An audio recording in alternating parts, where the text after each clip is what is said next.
Okay. Hello दोस्तों, मेरा नाम है सत्यम नीलमणि और मैं स्वागत करता हूं आप सभी का अव्यान आईएएस के इस प्लेटफॉर्म पर, जहां पर हमने शुरू करी है अपनी एनडीए मैथमेटिक्स की एक अलग से प्लेलिस्ट, जिसमें एनडीए जो कि एग्ज़ाम 1 होगा 2026 में, जो कि अप्रैल में जिसकी डेट भी अनाउंस हो चुकी है, उसके सिलेबस को देखते हुए, उस एग्ज़ाम के कोरिस्पॉन्डिंग जो टाइमलाइन हमने एक बनाई है उसको देखते हुए हमने इस प्लेलिस्ट को स्टार्ट किया है। इसमें हम आपके मैथमेटिक्स के पहले वो सभी इंपॉर्टेंट चैप्टर कवर करेंगे जिनको आप देखेंगे और आपके टॉपिक्स रिवाइज होंगे और आपकी एग्जाम की तैयारी भी बेहतर तरीके से हो पाएगी। ठीक है। अब आप अगर ये वीडियो अव्यान आईएएस के यूट्यूब चैनल पर देख रहे हो, ठीक है, तो हमारा एक और चैनल है Avyaan defence academy, that has been specifically prepared, जिसमें सिर्फ डिफेंस एकेडमी रिलेटेड मैथमेटिक्स के टॉपिक्स, स्ट्रैटेजीज और आपके जनरल एबिलिटी टेस्ट जो होता है जीएटी, जनरल एप्टीट्यूड टेस्ट जो है, उसमें आपके सोशल साइंस के जितने भी सब्जेक्ट हैं उससे रिलेटेड टिक्स ट्रिप्स वो सभी आपको वहाँ पर प्रोवाइड कराई जाएंगी।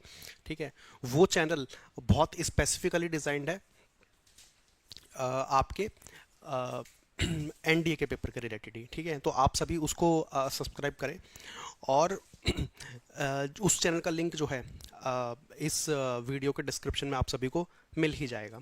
ठीक है, तो ये हुआ। अब क्योंकि ये हमारी पहली वीडियो है आज एनडीए की सीरीज़ में, तो मैं टॉपिक पढ़ाने से पहले कुछ आपको जनरल बातें भी बताना चाहता हूँ कि अक्सर जब मैंने बच्चों से इंटरेक्ट किया तो मैंने दो चीज़ें पाई मेजरली जो एनडीए का एग्ज़ाम अटेम्प्ट करने जा रहे हैं। पहला, कि अगर कोई बच्चा एनडीए का एग्ज़ाम तैयार कर रहा है तो एक्चुअल में उसने तैयारी एनडीए की नहीं करी थी, उसने तैयारी करी थी अपने किसी इंजीनियरिंग एंट्रेंस की। ठीक है। अब इंजीनियरिंग एंट्रेंस की तैयारी करते समय उसने फिजिक्स पढ़ा, उसने केमिस्ट्री पढ़ा और मैथ्स पढ़ा और बोला कि भाई सबने एनडीए का फॉर्म भरा तो मैंने भी भर दिया। तो ऐसे बच्चे क्या होते हैं, अक्सर जो पेपर 1 है मैथ्स का उसमें अच्छा परफॉर्म करते हैं रिलेटिवली। ठीक है, उनकी परफॉर्मेंस बहुत बेहतर रहती है। मैंने ये भी देखा है कि बच्चे उसमें से 120 के मैथ्स में से 120 ही नंबर लेकर आ पा रहे हैं। बहुत ऐसा कम होता है, लेकिन ज़्यादातर बच्चे जो हैं वो अच्छा परफॉर्म करते हैं इस पेपर में, जिन्होंने इंजीनियरिंग एंट्रेंस की तैयारी करी होती है। जब पेपर 2 की हम बात करते हैं तो उसमें वो फिजिक्स केमिस्ट्री, और अगर उनकी स्कूलिंग अच्छी है तो कुछ हद तक उनका इंग्लिश वाला पार्ट भी अच्छा होता है।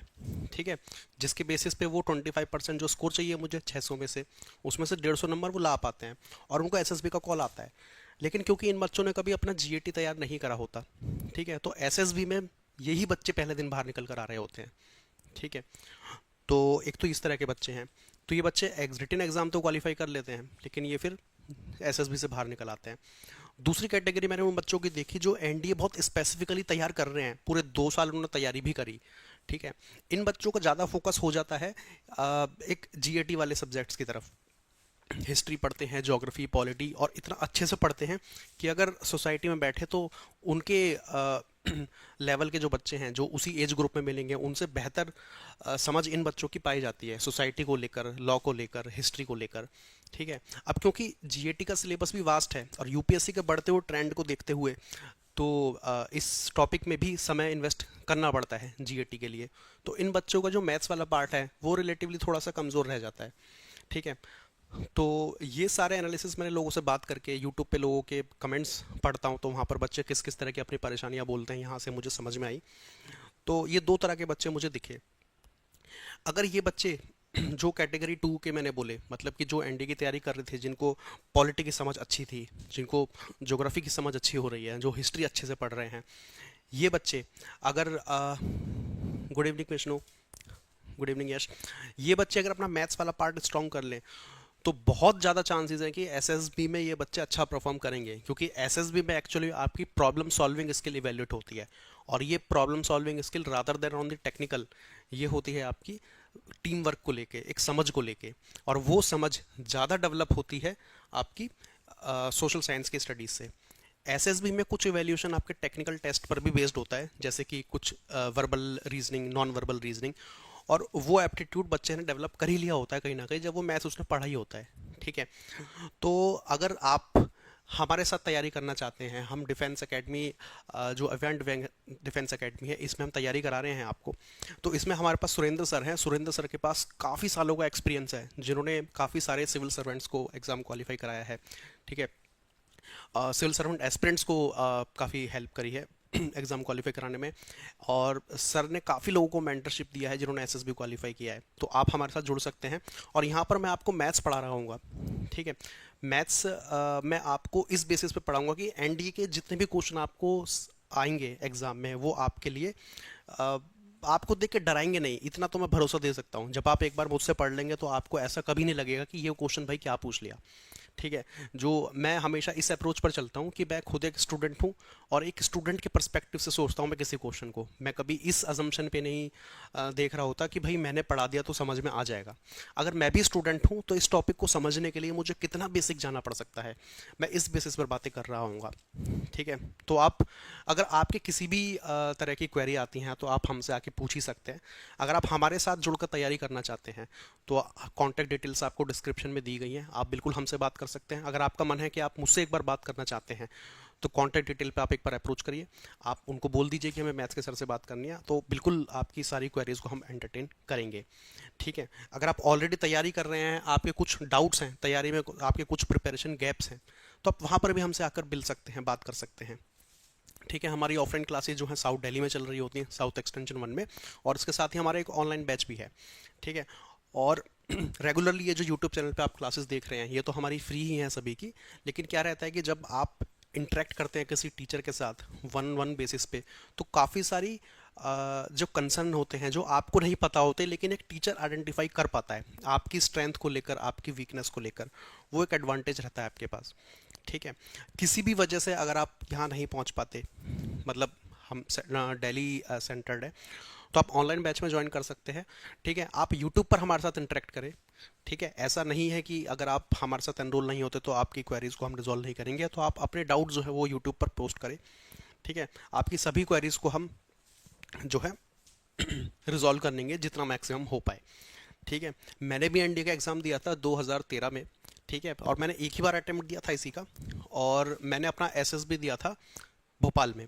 तो मैं अपने कुछ कुछ एक्सपीरियंस इस जर्नी के दौरान आपको बताता रहूँगा कि मेरी एसएसबी की जर्नी कैसी रही, ठीक है। और मैं तो कन्वर्ट नहीं कर पाया, लेकिन वो एक्सपीरियंस मेरे लिए हमेशा लाइफ लॉन्ग रहा, ठीक है। और मैं एक्चुअली उस कैटेगरी 1 का ही स्टूडेंट था। मैं एक्चुअली तैयारी कर रहा था आईआईटी जेई के लिए, इंजीनियरिंग एंट्रेंस के लिए, ठीक है। तो इसलिए मुझे ये बात पता है जो इंजीनियरिंग एंट्रेंस की तैयारी करते हैं उनको एनडीए बहुत डिफिकल्ट नहीं लग रहा होता, तो एसएसबी मेरा नहीं हो पाया। तो ये सारी बातें मैं आपको बता पाऊंगा। और एसएसबी के लिए मेजरली जो गाइडेंस है वो सुरेंद्र सर की तरफ से होती है, ठीक है। वो उस पर एकदम स्पेशलाइज्ड मेंटर हैं, आज भी मैं भी उनसे गाइडेंस लेता हूँ काफ़ी चीज़ों में, तो ठीक है। तो यहाँ तक तो हमारा बेसिक इंट्रोडक्शन रहा। अब आज हम शुरू करने जा रहे हैं एनडीए 1 2026। 2026 एनडीए का पेपर साल में 2 बार होता है। पहला पेपर होगा आपका अप्रैल में, ठीक है, एक होगा आपका सितंबर में। तो इसकी डेट जो होती है यूपीएससी क्या करता है कि एक साल पहले ही पूरा कैलेंडर अनाउंस कर देता है। तो अप्रैल और सितंबर दोनों एग्जाम की डेट्स हमारे पास इस समय हैं। तो जो पहला एग्जाम है वो आपके पास होने वाला है अप्रैल पे, ठीक है। तो अप्रैल के हिसाब से हम एक शेड्यूल बनाकर चल रहे हैं कि आपका 2026 का अटेम्प्ट बहुत सक्सेसफुली आप उसको दो, आप उसको क्वालिफाई करो। तो आज के इस लेक्चर में मैथ्स टॉपिक पे उठा रहा हूँ, मैथ्स सेक्शन उठा रहा हूँ। मैथ्स में मैं क्या बताऊंगा, मैथ्स में मैं स्टार्ट करूंगा कोऑर्डिनेट सिस्टम्स, ठीक है। अब कोऑर्डिनेट ज्योमेट्री की अगर मैं बात करता हूँ तो कोऑर्डिनेट ज्योमेट्री एक काफ़ी इंपॉर्टेंट है इंडिया के पर्सपेक्टिव से। कोऑर्डिनेट ज्योमेट्री की जब मैं बात करूंगा तो इसमें 5-6 चैप्टर आते हैं majorly. Coordinate system, straight line, pair of straight line, circle, parabola, ellipse और हाइपरबोला। इसमें कोऑर्डिनेट सिस्टम की बेसिक अंडरस्टैंडिंग, और ज़्यादातर क्वेश्चन स्ट्रेट लाइन से बने हैं, थोड़े बहुत question pair of straight line से पूछे गए हैं, सर्कल से भी कुछ हद तक अच्छे क्वेश्चन आए हैं, पैराबोला, एलिप्स और हाइपरबोला से रिलेटिवली थोड़े से क्वेश्चन कम पूछे गए हैं। ओवरऑल अगर इस पूरे सभी 5-6 चैप्टर्स को मिलाकर मैं कोऑर्डिनेट ज्योमेट्री बोलता हूँ तो आप एक्सपेक्ट कर सकते हैं 12 से 15 क्वेश्चन आपके 120 में से इस टॉपिक से आ रहे होंगे कोऑर्डिनेट ज्योमेट्री से, तो इसको इग्नोर तो नहीं कर सकते। और सबसे मज़ेदार बात यह है कि कोऑर्डिनेट ज्योमेट्री के जो क्वेश्चन है वो सभी इजी हैं, कोई भी क्वेश्चन ऐसा नहीं है जो डिफ़िकल्ट है। तो इसको तो अगर ये इजी है चैप्टर और इसके क्वेश्चन भी ज़्यादा आ रहे हैं तो इसको छोड़ना तो मतलब बहुत बड़ी गलती होगी, ठीक है। एक बार को टफ चैप्टर के लिए बच्चा सोच सकता है कि टफ है छोड़ देता हूँ, लेकिन इजी चैप्टर बहुत ज़्यादा पूछा जा रहा है तो अच्छी बात हो गई। ड्यूरिंग द लर्निंग आपको एक बात महसूस हो सकती है कि कोऑर्डिनेट ज्योमेट्री का जो सिलेबस है वो बहुत ज़्यादा है, इसमें नंबर ऑफ टॉपिक्स बहुत ज़्यादा है, सिलेबस की वॉल्यूम बहुत ज़्यादा है। तो ये आपको थोड़ा सा प्रैक्टिस इस पे ज़्यादा करनी पड़ेगी, ठीक है। अगर आप एनसीईआरटी फॉलो कर रहे हो तो पेनफुली मुझे कहना पड़ेगा, एनसीईआरटी में सारा सिलेबस मेंशन नहीं है जो एनडीए पूछता है, ठीक है। तो आपको एक रेफरेंस बुक अपने साथ हमेशा रखो, कोई सी भी रेफरेंस बुक लो, है ना, सभी अच्छी हैं, but that should follow the syllabus of NDA. कुछ ज़रूरी ज़रूरी जितने भी कॉन्सेप्ट होंगे इस लेक्चर सीरीज में, ऐसा कुछ भी नहीं होगा जो मिस होगा, ठीक है। मतलब मैं इतना सीरियस हूँ कि आपका कोई भी टॉपिक मिस ना हो जो मैं पढ़ा रहा हूँ, कोई भी ऐसा इंपॉर्टेंट एस्पेक्ट, कोई भी इंपॉर्टेंट पॉइंट, कोई भी इंपॉर्टेंट ट्रिक मिस ना हो। तो मैं पढ़ाते दौरान ना इस तरह की शीट रखता हूँ अपने साथ, ताकि मैं कुछ भूल ना जाऊँ। तो मतलब ये इसलिए नहीं कि मुझे आता नहीं, बल्कि इसलिए कि आपका नुकसान ना हो, आपके लिए मैं कुछ ऐसी इंपॉर्टेंट बात बताना ना भूल जाऊँ, ठीक है। ये मैं रखूँगा। तो ऐसा आप इस लेक्चर सीरीज को देखते हो अपने नोट्स लेते रहना, ठीक है। अब मैं अपन, ये मेरे ही पर्सनल नोट्स हैं, इन्हीं नोट्स को मैं यहाँ पर आपको समझा रहा हूँ, आप इन्हीं को अपने नोट्स में बना दो तो आपके नोट्स बन जाएंगे ये, ठीक है। आपको कोई बुक लेनी पड़ेगी, वो सिर्फ क्वेश्चन के प्रैक्टिस करने के लिए लेनी है, ठीक है। कोई बुक आपको पढ़ने के लिए तो नहीं लेनी पड़ेगी, इतना तो मैं श्योर रहूँगा, ठीक है। तो चलो फिर हम आज के लिए हमारा लेक्चर शुरू करते हैं। तो देखो, कोई भी डाउट आता है प्रिपरेशन से रिलेटेड, कोई भी डाउट आता है स्ट्रेटेजी से रिलेटेड, कोई भी डाउट आएगा आपका टाइम मैनेजमेंट से रिलेटेड, ये सारी बातें आप बिल्कुल पूछ सकते हो। बीच बीच में अपनी तरफ से भी मैं इंट्रोड्यूस कराता रहूंगा, कोई पर्टिकुलर ट्रिक हो गया, कोई पर्टिकुलर पढ़ने का तरीका हो गया, वो सब मैं आपको बताऊंगा, ठीक है। और पढ़ाई हमारी चलेगी बहुत मज़ेदार तरीके से। देखो, आज हम शुरू कर रहे हैं कोऑर्डिनेट सिस्टम। कोऑर्डिनेट सिस्टम जो है, ऐसा नहीं है कि आप पहली बार सुन रहे हैं इस वर्ड को। Coordinate points, Cartesian plane, X Y plane, X coordinate, Y coordinate, ये सब आपने देखा ही है अपनी 9th क्लास में, 10th क्लास में। अगर आप 12th वाले बच्चे हैं इस समय तो आपने 11th में भी कुछ ना कुछ देखा ही है। मेरे पास एक प्लेन होता है इस तरीके का, यहाँ पे होता है मेरे पास एक्स एक्सिस, ये होता है मेरा वाई एक्सिस। कोई भी पॉइंट को मैं लोकेट करता हूँ, इसके पास होता है एक एब्सिसा, एक होता है ऑर्डिनेट, उस पूरे को मैं कहता हूँ कोऑर्डिनेट। ये सब आपने देखा है। किसी पॉइंट को प्लॉट करूंगा, मेरे पास ये 4 क्वाड्रेंट होते हैं, ये होता है मेरा क्वाड्रेंट 1, ये होता है मेरा क्वाड्रेंट 2, और ये होता है मेरा क्वाड्रेंट 3, ये होता है मेरा क्वाड्रेंट 4। क्वाड्रेंट 1 में जो मेरा एक्स एक्सिस है ये भी पॉजिटिव है, वाई है मेरा, ये भी पॉजिटिव होगा। सेकंड क्वाड्रेंट में एक्स नेगेटिव होता है, वाई पॉजिटिव होगा। थर्ड क्वाड्रेंट में एक्स नेगेटिव, वाई भी नेगेटिव, और फोर्थ में आते हैं तो एक्स पॉजिटिव और मेरा वाई नेगेटिव, ठीक है। ये सब बेसिक आपने देखा हुआ है ना, इसमें मुझे बहुत डिटेल्स में जाने की ज़रूरत है नहीं, ठीक है। और मैं उम्मीद नहीं करता कि आपको पता भी नहीं था, इतना बेसिक आप जानते ही हो, ठीक है। नहीं पता तो यही था बेसिक, इतना ही आपको जानना था। अब बात आती है कि ये जो कोऑर्डिनेट प्लेन है ना, इसमें से कुछ ऑब्जर्व करने की कोशिश करते हैं, और ये ऑब्जर्वेशन ऐसे है जो आपको पता है। मैं ऑब्जर्व करा रहा हूँ, मतलब यहाँ पर भी एक थॉट प्रोसेस हो सकता है सोचने का। दोनों कोऑर्डिनेट जो एक्सिस हैं ये हमेशा 90 डिग्री पे होते हैं, ठीक है। तो क्या ये ऑब्वियस बात है? ये ऑब्वियस बात नहीं है।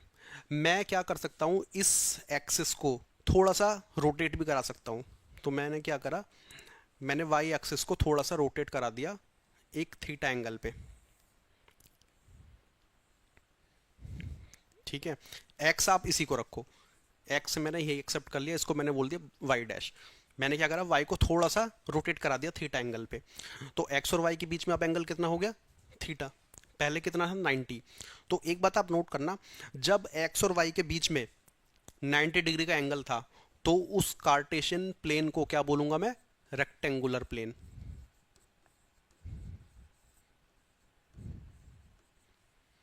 रेक्टेंगुलर मतलब 90 डिग्री का एंगल है एक्स एक्सिस और वाई एक्सिस के बीच में। और जब एक्स एक्सिस और वाई एक्सिस के बीच में 90 डिग्री का एंगल नहीं है तो उस केस में मैं इसको क्या बोलूंगा, ऑब्लिक।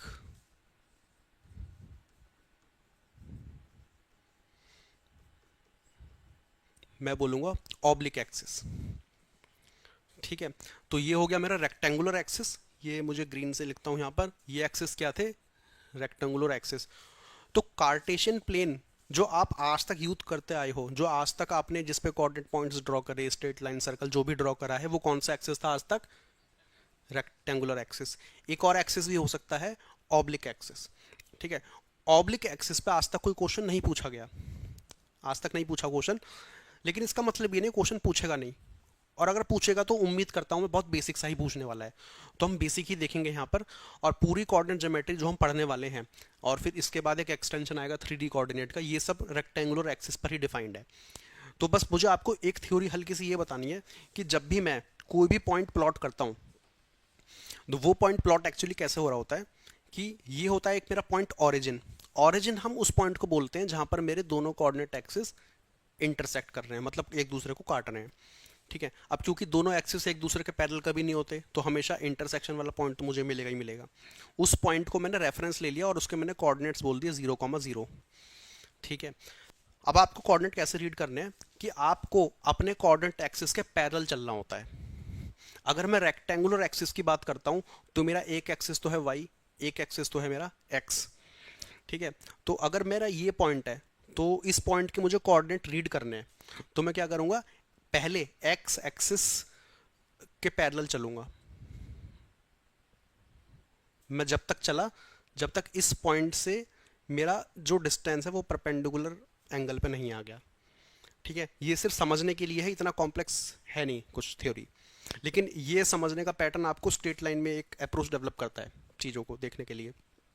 तो मैंने यहाँ पे क्या निकाला, मेरा किसी भी कोऑर्डिनेट से एक्स एक्सिस पे मैं अगर परपेंडिकुलर लाइन ड्रॉप करूँगा, ठीक है, तो मुझे ये लाइन मिलेगी। इस लाइन की जो लेंथ है, ठीक है, ये मुझे हमेशा क्या देगा, ऑर्डिनेट। और यहाँ से अगर मैं ड्रॉप कर दूँ इस पॉइंट से, इस पॉइंट को मैं नाम देता हूँ पी, पी से मैंने ड्रॉप करा एक परपेंडिकुलर वाई एक्सिस पे, ये जो लेंथ होगी मेरी, ये क्या होगी मेरी, हमेशा ए के बराबर होगी। ठीक है, और हमेशा ये आप समझो कि एब्सिसा कहते हैं किसी भी कोऑर्डिनेट में एक्स जो होता है, इसको कहता हूँ मैं एक्स एक्सिस लेंथ कह देता हूँ, चलो, है ना, इसको ही मैं क्या बोलता हूँ, एब्सिसा।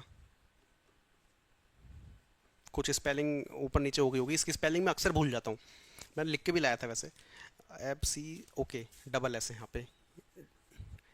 ठीक है, अब क्या होता है कि ये जो डिस्टेंस है ये एब्सिसा है। एब्सिसा हमेशा जो है वो परपेंडिकुलर होगा वाई एक्सिस के, एब्सिसा हमेशा पैरेलल होगा एक्स एक्सिस के। ये होता है मेरा ऑर्डिनेट। ऑर्डिनेट हमेशा परपेंडिकुलर होगा एक्स एक्सिस के, ऑर्डिनेट हमेशा पैरेलल होगा वाई एक्सिस के, ये ध्यान रखना। अब ये स्टेटमेंट एब्सिसा ऑर्डिनेट ना वर्ड प्रॉब्लम फॉर्मेट में अगर मुझे कोऑर्डिनेट का क्वेश्चन पूछना है वहां पर दे सकता है ये। ठीक है, suppose the abscissa of a point is Y, वो 4, the ordinate of that point is -3, आपको ऐसा कुछ पूछ ले। ठीक है, तो आपको समझ में आना चाहिए कि एब्सिसा किसे कहते हैं, ऑर्डिनेट किसे कहते हैं। तो बी तो हो जाएगा मेरा ऑर्डिनेट और ए हो जाएगा मेरा एब्सिसा। इतना आपको समझ में आया। एक बात मुझे पता चली, अगर मैं ओरिजिन पर हूँ, ठीक है, ओरिजिन पर अगर मुझे इस वाई एक्सिस की बात कर रहा हूँ, मुझे अगर ऑर्डिनेट ड्रॉ करना है तो मैं क्या करूँगा, इस वाई एक्सिस के पैरेलल चलूँगा। वाई एक्सिस के अगर पैरेलल चल रहा हूँ तो मतलब एक्स के परपेंडिकुलर ही था। ठीक है, अब सेम चीज़ है अगर मैं ऑब्लिक एक्सिस की बात करता हूँ, अगर मैं ऑब्लिक एक्सिस पर हूँ तो मुझे एक बात बताओ, ऑरिजिन से अगर मुझे कोई डिस्टेंस ड्रॉ करना है तो मैं ऑब्लिक एक्सिस के पैरेलल चलूंगा। ऑब्लिक एक्सिस के पैरेलल चलने का मतलब क्या हो गया, मैं एक ऐसी लाइन पर चल रहा हूँ, ठीक है, और उसमें ये लाइन भी कितना एंगल ड्रॉ कर रही होगी, थीटा। ऑब्लिक एक्सिस के ऊपर अभी के लिए सिर्फ इतना डिस्कशन में पॉज रखूंगा, मतलब इससे ज़्यादा आगे नहीं बढ़ूंगा। ज़्यादा डिस्कशन में कर पाऊंगा जब मैंने स्ट्रेट लाइन का बेसिक अंडरस्टैंडिंग ले ली होगी अबाउट द स्लोप्स। ठीक है, तो मैं इसके अलाउंग चलूंगा तो मैं आपको कुछ कुछ बातें वहां से बता पाऊंगा। अभी बताऊंगा तो आप कंफ्यूज और हो जाओगे और आपका इंटरेस्ट भी चैप्टर से खत्म हो जाएगा। और कोऑर्डिनेट ज्योमेट्री एक इंटरेस्टिंग चैप्टर रहता है। जैसे इंटीग्रेशन की अगर मैं बात करूं, इंटीग्रेशन एक्चुअली में टफ चैप्टर तो है ही, इंटीग्रेशन पढ़ने में भी बहुत ज़्यादा इंटरेस्ट नहीं आता। कोऑर्डिनेट ज्योमेट्री पढ़ने में बहुत काफ़ी मज़े आ रहे होते हैं। कोऑर्डिनेट ज्योमेट्री के काफ़ी सारे एस्पेक्ट हैं जो कि मैं फिजिक्स से भी जोड़ सकता हूँ। ठीक है, तो आपको रेक्टेंगुलर एक्सिस समझ में आ गया। आपको दोनों एक्सिस जब 90 डिग्री पर एक दूसरे को इंटरसेक्ट कर रहे होते हैं, ये बात पता लग गई। एब्सिस और ऑर्डिनेट के बारे में थोड़ी थोड़ी अंडरस्टैंडिंग आपको समझ में आ गई। ठीक है, आप इसको नोट्स फॉर्मेट में रखो अपने पास, यही आपके नोट्स बन रहे हैं। अगर आप इतना समझेंगे, आपको बहुत ज़्यादा कुछ पढ़ने की ज़रूरत नहीं है। ठीक है, कितना पढ़ना है वो मैं आप मतलब वही मेरा काम है, कितना पढ़ना है, क्या पढ़ना है। ठीक है, आपको तो बस क्वेश्चन प्रैक्टिस करने होंगे।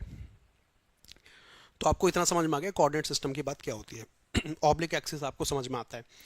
अब ऑब्लिक एक्सिस को आप होल्ड पे रखना, ऑब्लिक एक्सिस का डिस्कशन मैं करूंगा लेकिन थोड़ा सा स्ट्रेट लाइन पढ़ने के बाद। ये कर दिया आपने। देखो अब मैं क्या करता हूँ कि मेरे पास एक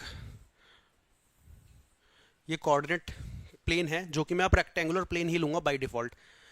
अगर मुझे कहीं पर ऑब्लिक एक्सिस यूज करना है तो मैं इन्फॉर्म करूंगा। तो बाय डिफॉल्ट मेरा प्लेन जो है कार्टेशियन ही होगा, और ये क्वेश्चन के लिए भी है। क्वेश्चन वाले बंदे ने अगर नहीं इन्फॉर्म करा कि मेरा जो कोऑर्डिनेट सिस्टम है, कोऑर्डिनेट प्लेन है, वो ऑब्लिक है, मेरे एक्सिस ऑब्लिक है, जब तक वो इन्फॉर्म नहीं करता तो कार्टेशियन ही लेकर चलना है, ठीक है।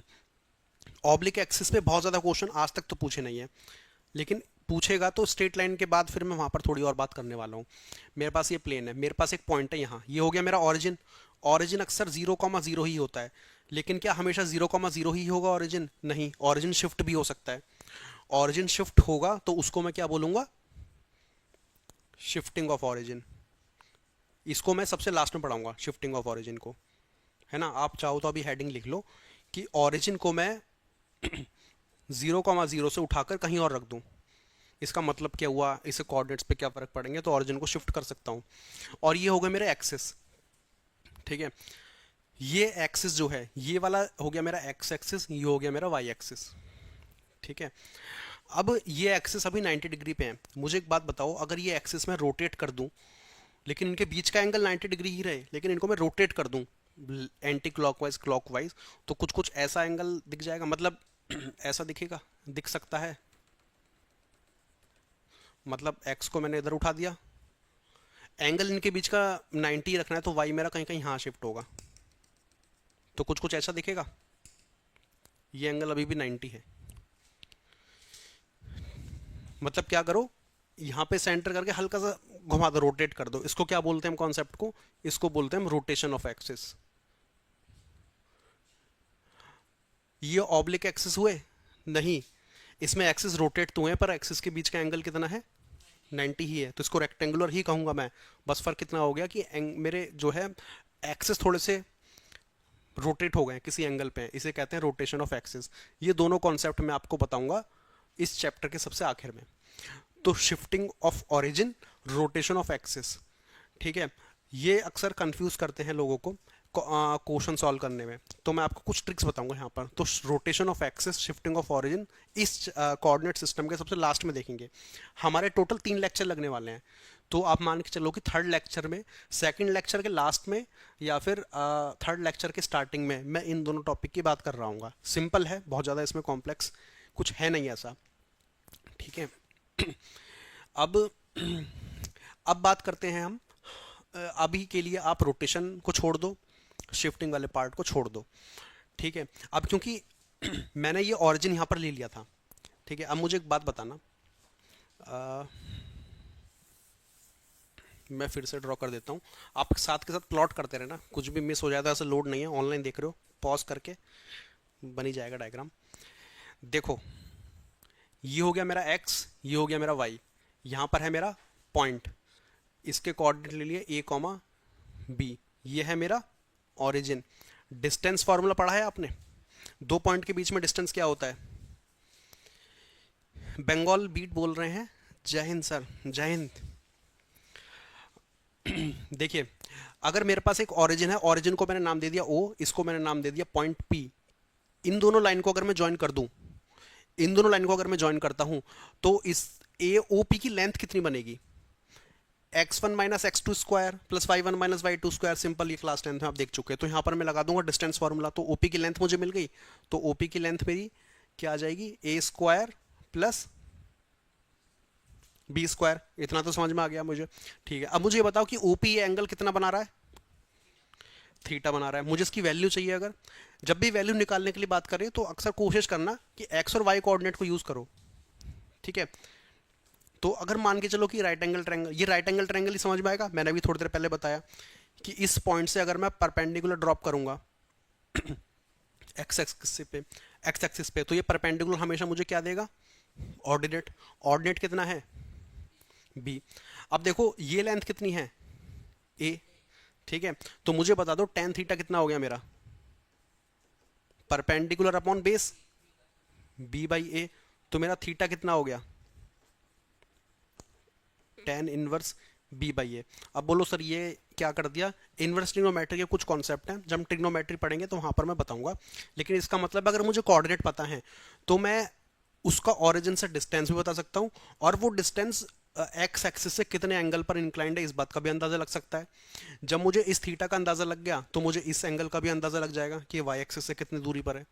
अगर मुझे क्वेश्चन में मुझे ये डिस्टेंस दे दे और मुझे बता दे कि ये जो लाइन है ये थीटा एंगल से इंक्लाइंड है एक्स एक्सिस पे, तो मैं ये कोऑर्डिनेट निकाल सकता हूँ, ये भी निकाल सकते हैं फिर तो मतलब ये इन्फॉर्मेशन मिलेगी तो ये निकाल सकते हैं, ये इन्फॉर्मेशन मिलेगी तो ये निकाल सकते हैं।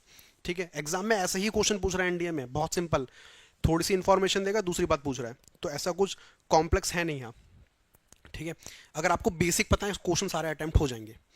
ठीक है, तो मुझे ये डिस्टेंस फार्मूला समझ में आ गया क्या है यहाँ पर। अब अब मैं आपको क्या करता हूँ कि चलो यहीं यूज़ करता हूँ, इसी में स्पेस यूज़ करता हूँ मैंने क्या करा कि यहाँ चलता हूँ,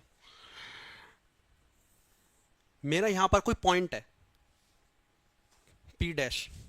ठीक है, मुझे इतना पता है ऑरिजिन है मेरा 0,0, पी डैश को अगर मैं ऑरिजिन से ज्वाइन कर दूं तो ये डिस्टेंस आता है मेरा डी, मुझे डी लेंथ पता है।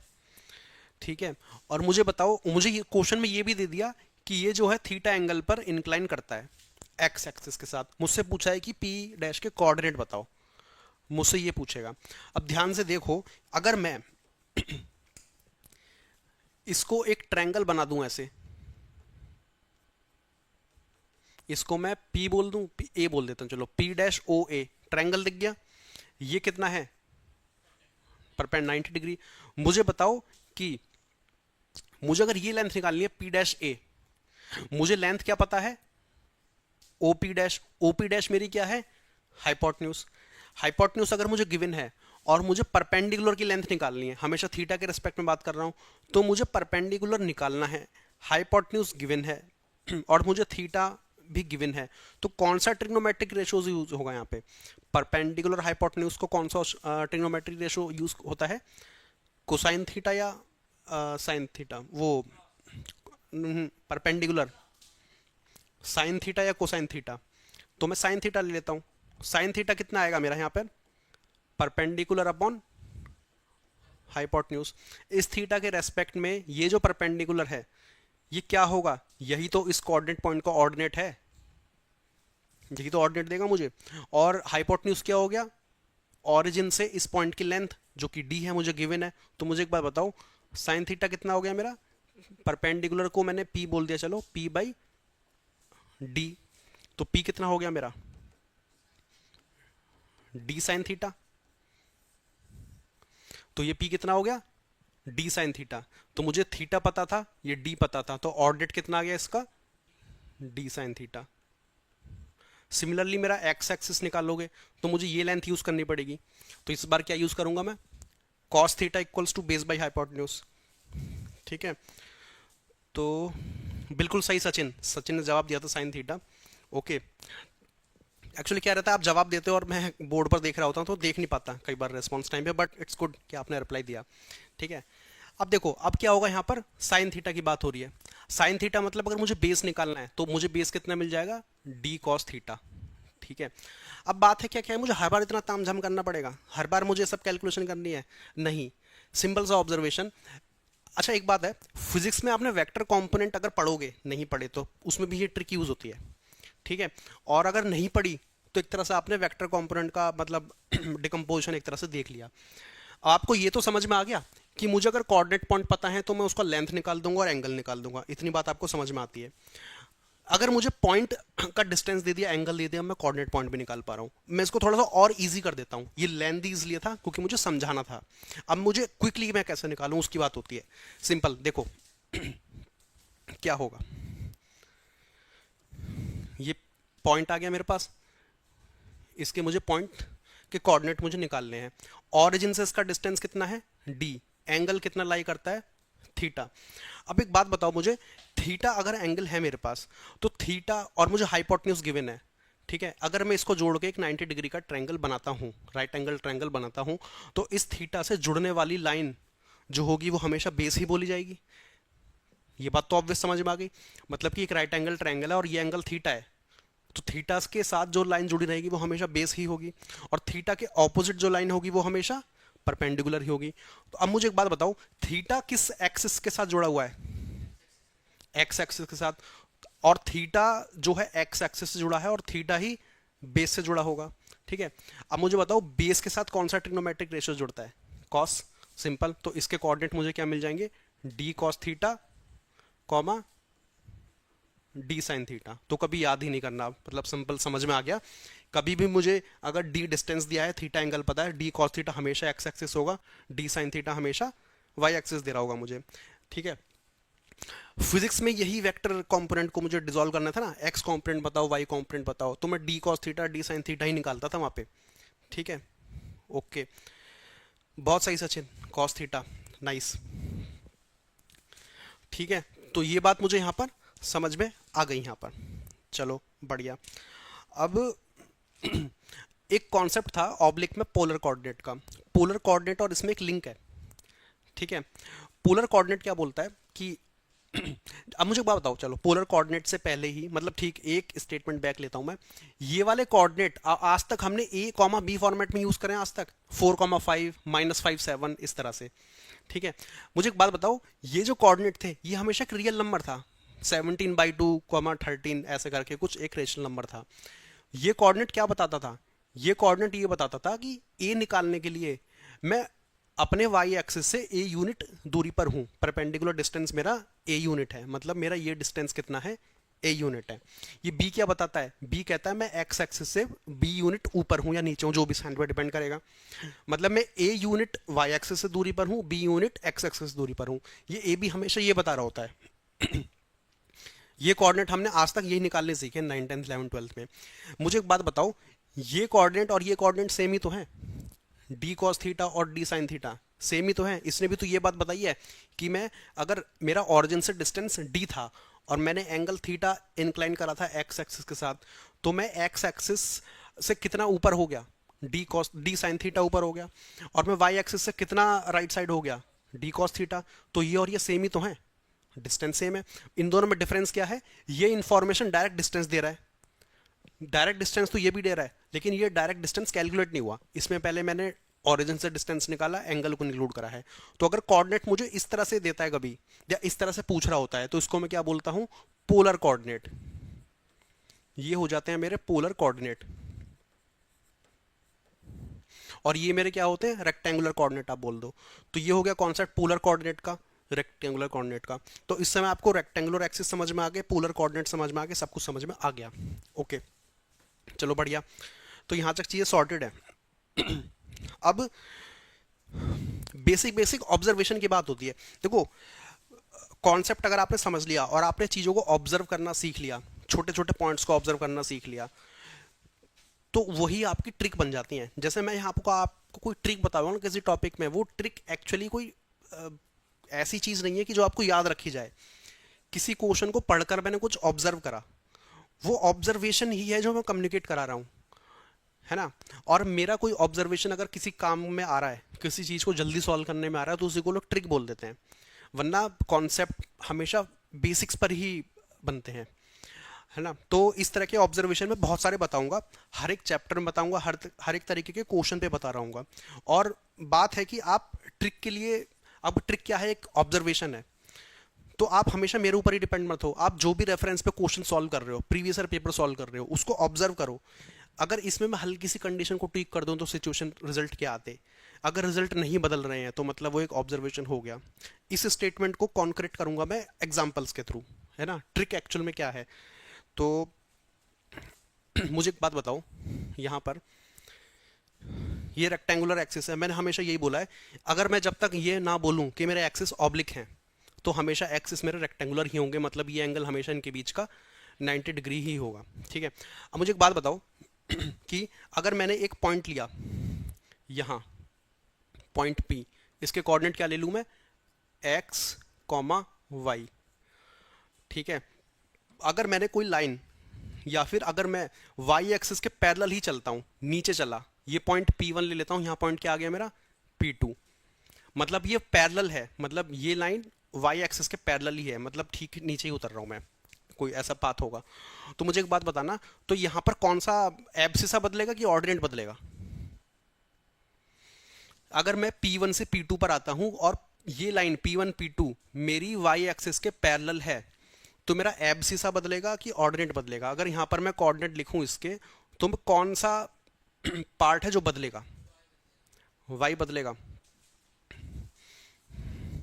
देखे कमेंट सेक्शन में कोई रिप्लाई करे। अगर मैं P1 से P2 पर आता हूं और P1 से P2 में पैरेलल चला हूं इसके, तो मेरा x बदलेगा कि y बदलेगा? देखो मैं यहां से कितना दूर हूं, P1 जो है मेरा कितना दूर है? P1 मेरा हमेशा x की दूरी पे है y एक्सिस से, है ना? और ये मेरा कितना दूर है? ये भी मेरा x की दूरी पे है। तो मतलब जितना x मैं दूर हूं y एक्सिस से, उतना यहां पर दूर रहूंगा, ठीक है?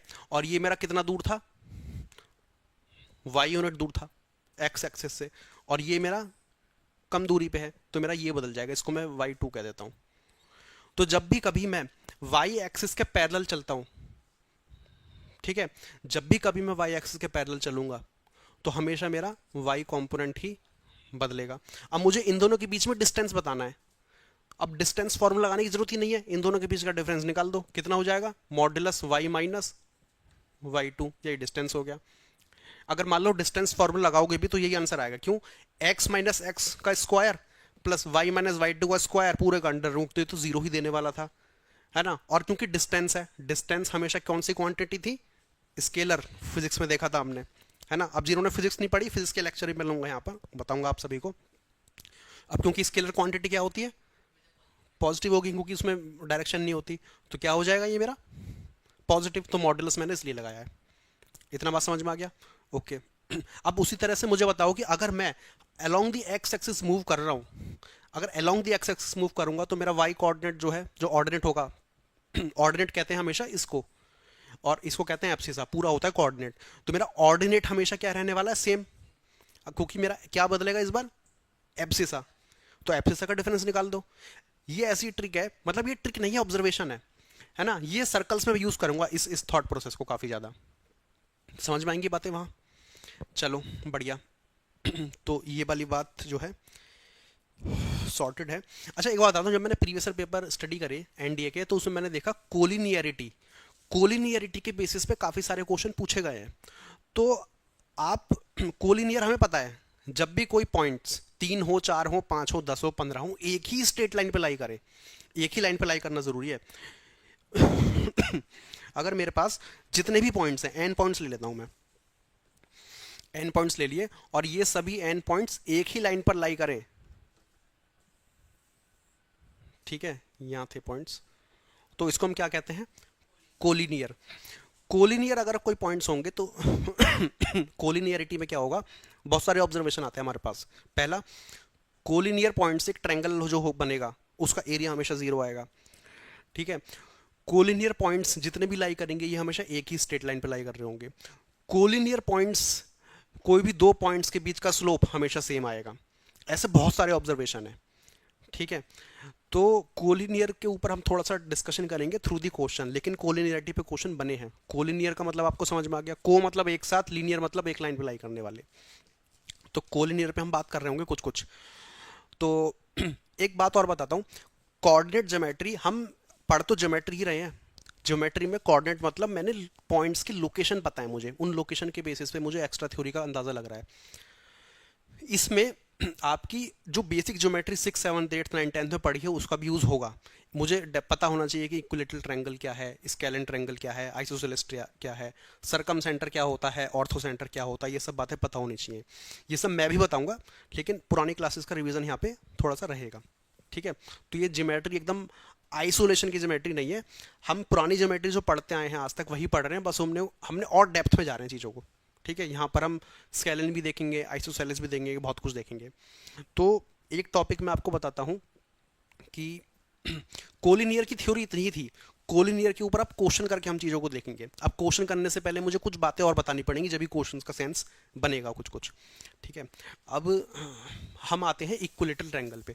अभी ये थ्योरेटिकल आपको ज़्यादा लग रहा है, पहला लेक्चर कोऑर्डिनेट सिस्टम का थ्योरेटिकल ही होता है ज़्यादातर, जब आपको थ्योरी समझ में आती है, और ये थ्योरी ऐसी नहीं है कहानी के टाइप, इस थ्योरी में भी लॉजिक्स हैं, तो आपका क्या रहेगा कि जब ये वाला पार्ट अगर आपका स्ट्रांग है तो आपको एक काम करना, अगर आपको लग रहा कि बहुत ज़्यादा थ्योरी है ऐसा कुछ है, तो आप प्रीवियस ईयर क्वेश्चन देखो एनडीए के, आपको समझ में आएगा कि जितनी भी थ्योरी है इससे आप एनडीए के क्वेश्चन कर पाओगे अटेम्प्ट बहुत इजीली।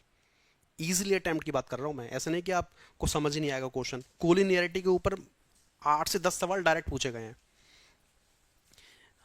और थोड़ा सा आप वेट करो, आपको मैं मज़ेदार क्वेश्चन भी दिखाऊंगा। अब बात करते हैं हम ट्रायंगल की। ट्रायंगल में सभी एंगल्स का सम, इंटरनल एंगल्स का सम कितना होता है? अगर ये ट्रायंगल है ए, ये ट्रायंगल और बी और सी, ट्रायंगल ए बी सी, इसके इंटरनल एंगल्स का सम कितना होगा? 180 डिग्री। सिंपल। अगर इसको मैंने एंगल ए बोल दिया स्मॉल ए, इसको मैंने बी बोल दिया, इसको मैंने सी बोल दिया, तो ए प्लस बी प्लस सी कितना होगा? या फिर एक काम करता हूँ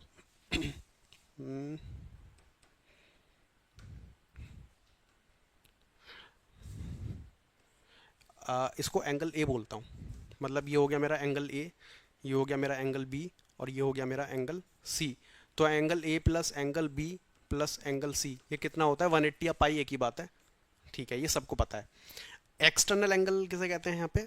अगर मैं इस लाइन को यहाँ पे एक्सटेंड कर दूँ, ठीक है, ये जो एंगल होता है इसे क्या कहते हैं हम? External angle. तो एक्सटर्नल एंगल कितना होगा सी का? ये होता है हमेशा पाई माइनस एंगल सी, क्योंकि स्ट्रेट लाइन हो गई, ये बात भी पता है। और ये एक्सटर्नल एंगल ये कितना होगा?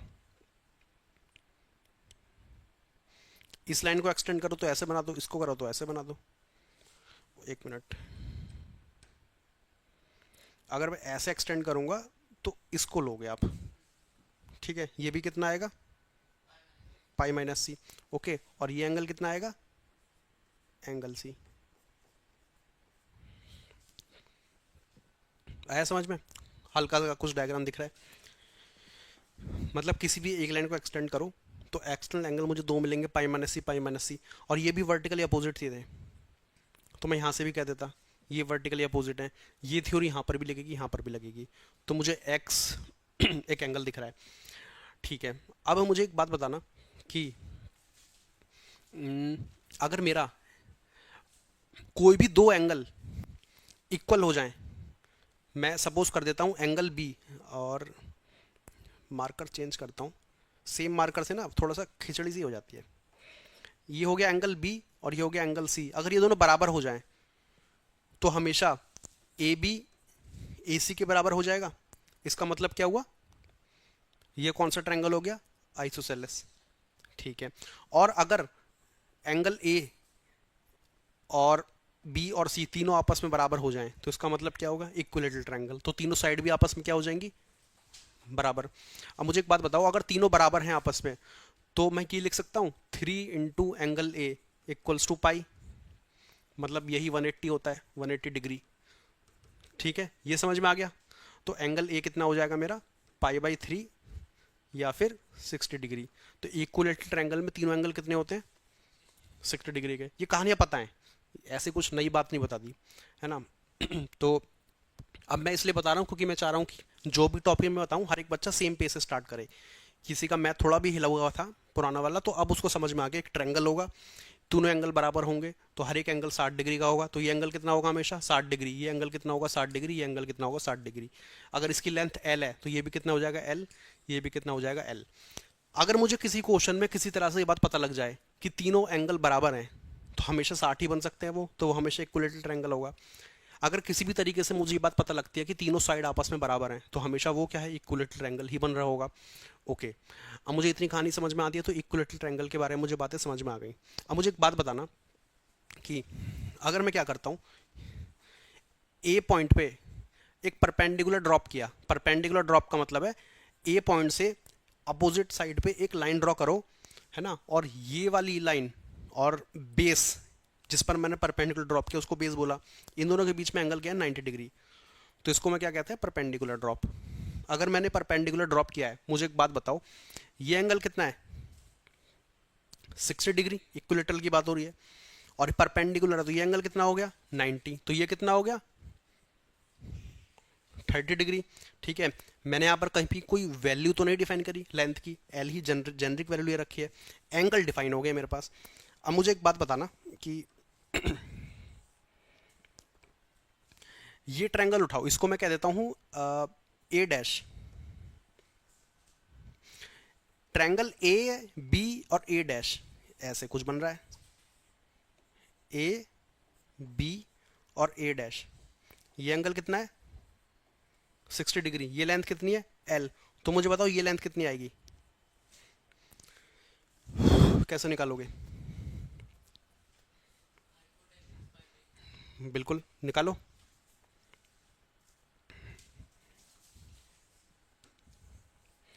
देखो क्या करूंगा मैं, साइन नहीं, मैं cos 60 निकालता हूं। cos 60 इक्वल्स टू बेस कितना हो गया A dash B upon A B. cos 60 कितना होता है 1/2। ए डैश बी कितना हो गया मुझे, चलो जो भी मैंने x मान लिया अभी के लिए, और ए बी कितना है मेरा l। तो x कितना हो गया मेरा l/2। तो ये लेंथ कितनी आ गई मेरी। तो इसका मतलब परपेंडिकुलर ड्रॉप जो होता है, वो परपेंडिकुलर ड्रॉप हमेशा बेस को 2 पार्ट में डिवाइड करता है। तो मुझे बताओ कि क्या ये मिड पॉइंट होगा कि नहीं होगा। ये मिड पॉइंट होगा। उसी तरह से अगर मैं यहाँ पे एक परपेंडिकुलर ड्रॉप कर दूं तो ये मिड पॉइंट होगा 90 डिग्री पे, और यहाँ से ड्रॉप कर दूं ये भी मिड पॉइंट होगा। तो मुझे बताओ तीनों मिड पॉइंट किसी भी ट्रायंगल के जिस पॉइंट पे मीट करते तो उसको हम क्या कहते थे, सेंट्रॉइड। सेंट्रॉइड वो पॉइंट होता है जहां पे किसी भी ट्रायंगल के तीनों मिड पॉइंट मीट करते हैं। और मैंने एक बात भी देखी कि मिड पॉइंट को जब मैं ज्वाइन कर रहा हूं वही मेरा परपेंडिकुलर बाइसेक्टर भी है। परपेंडिकुलर बाइसेक्टर मतलब क्यों, इस बेस को मैंने बाइसेक्ट करा, और जिस लाइन ने बाइसेक्ट करा वो लाइन क्या है परपेंडिकुलर, इससे पास हो रही है, तो परपेंडिकुलर बाइसेक्टर भी है। तो किसी भी इक्विलेटरल ट्रायंगल में परपेंडिकुलर बाइसेक्टर कहां पर मीट करते हैं, सेंट्रॉइड पर। ये बात पता चल गई। ये एक ऑब्जर्वेशन ये भी समझ में आया। अगर मुझे ये लेंथ पता है, ये लेंथ पता है, मुझे एक बात बताओ, ये लेंथ निकल सकती है, ये वाली लेंथ कितनी आएगी बताओ जल्दी से। एक इक्विलेटरल ट्रायंगल जिसका लेंथ एल है, तो उसका परपेंडिकुलर बाइसेक्टर की लेंथ कितनी आएगी।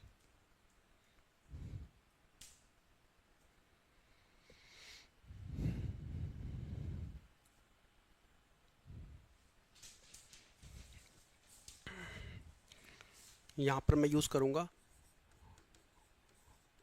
साइन 60, इस ट्रायंगल को सॉल्व कर रहा हूं मैं। तो equal to A dash upon A B.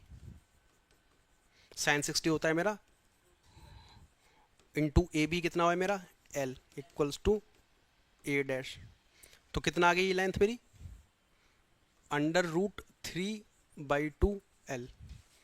ये बात समझ में आ गई। ओके, अब यहां से एक बहुत इंपॉर्टेंट बात बताऊंगा।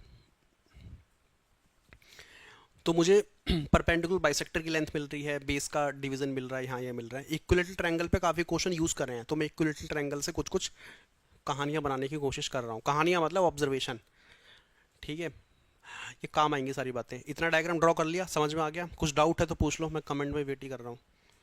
चलो, अब मुझे एक बात बताना, ये जो डायग्राम है इसी को मैं रीड्रॉ करूंगा लेकिन एक कार्टेशियन प्लेन पे। इक्विलेटरल ट्रायंगल की थ्योरी बेसिक अभी तक के लिए जितनी जरूरत है उतनी बता दी। इसमें और भी कुछ कुछ है कहानियां, जैसे इसका सर्कम सेंटर, इसका ऑर्थो सेंटर, इसका एक्स सेंटर, बहुत कुछ है। वो मैंने रुक गया हूँ अभी, वो बाद में बात करूंगा। लेकिन अभी तक के लिए मेरे लिए इक्विलेटरल ट्रायंगल की इतनी थ्योरी मेरे लिए काम कर रही है। ठीक है, देखो अब मैं इक्विलेटरल ट्रायंगल अब दोबारा बनाऊंगा, लेकिन इस बार कहां बनेगा, इधर।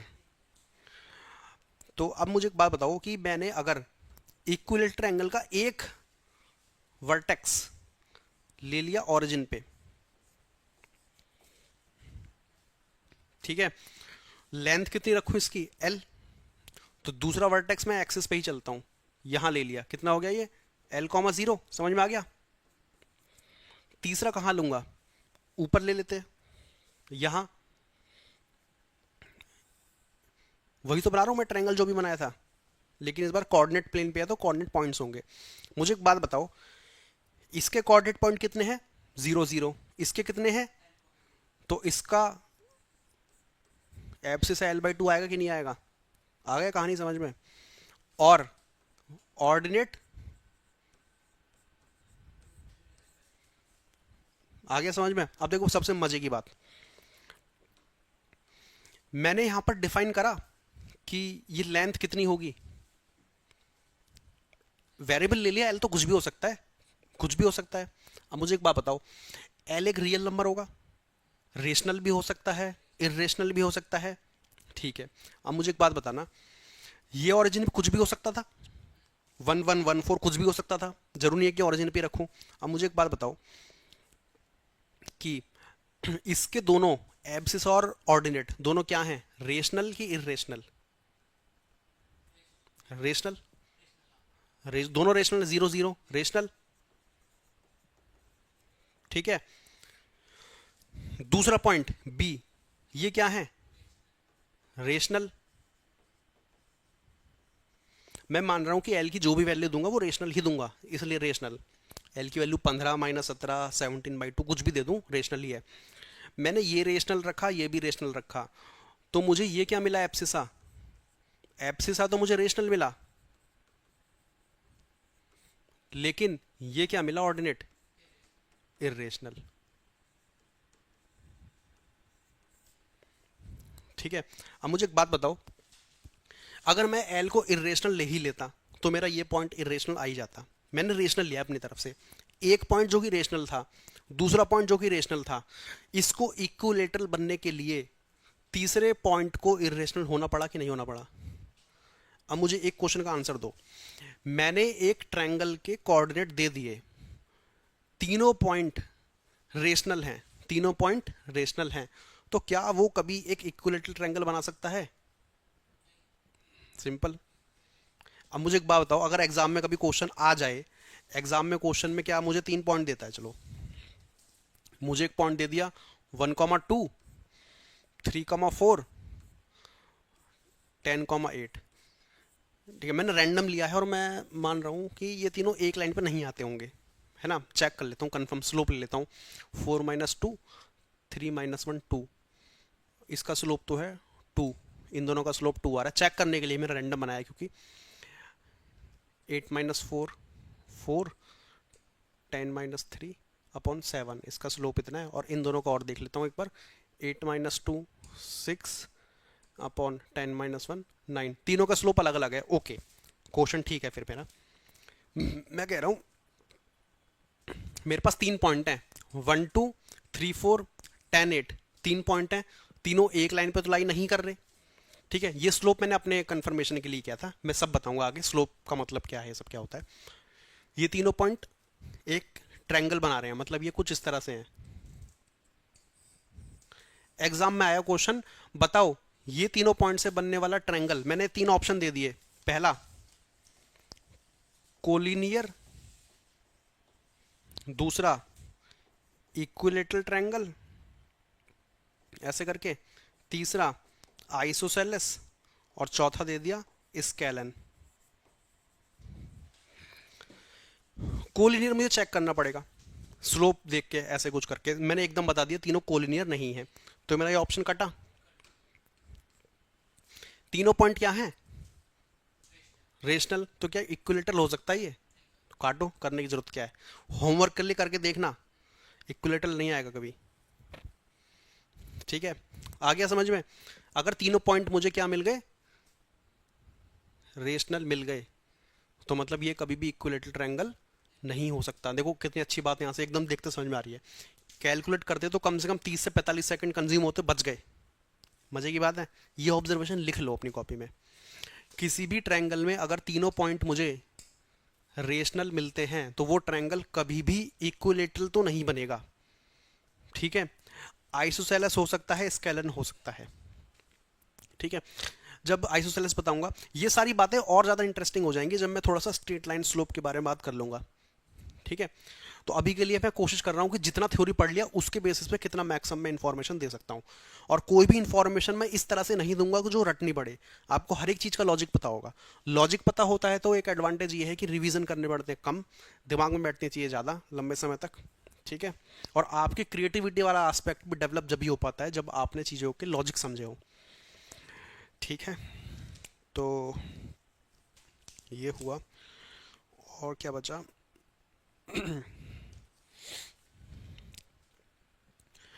एक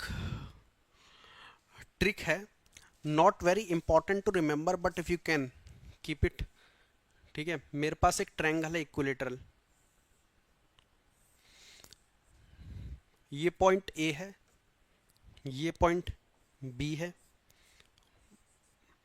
इसको ले लेता हूं मैं x1 कॉमा y1, इसको ले लेता हूं मैं x2 कॉमा y2।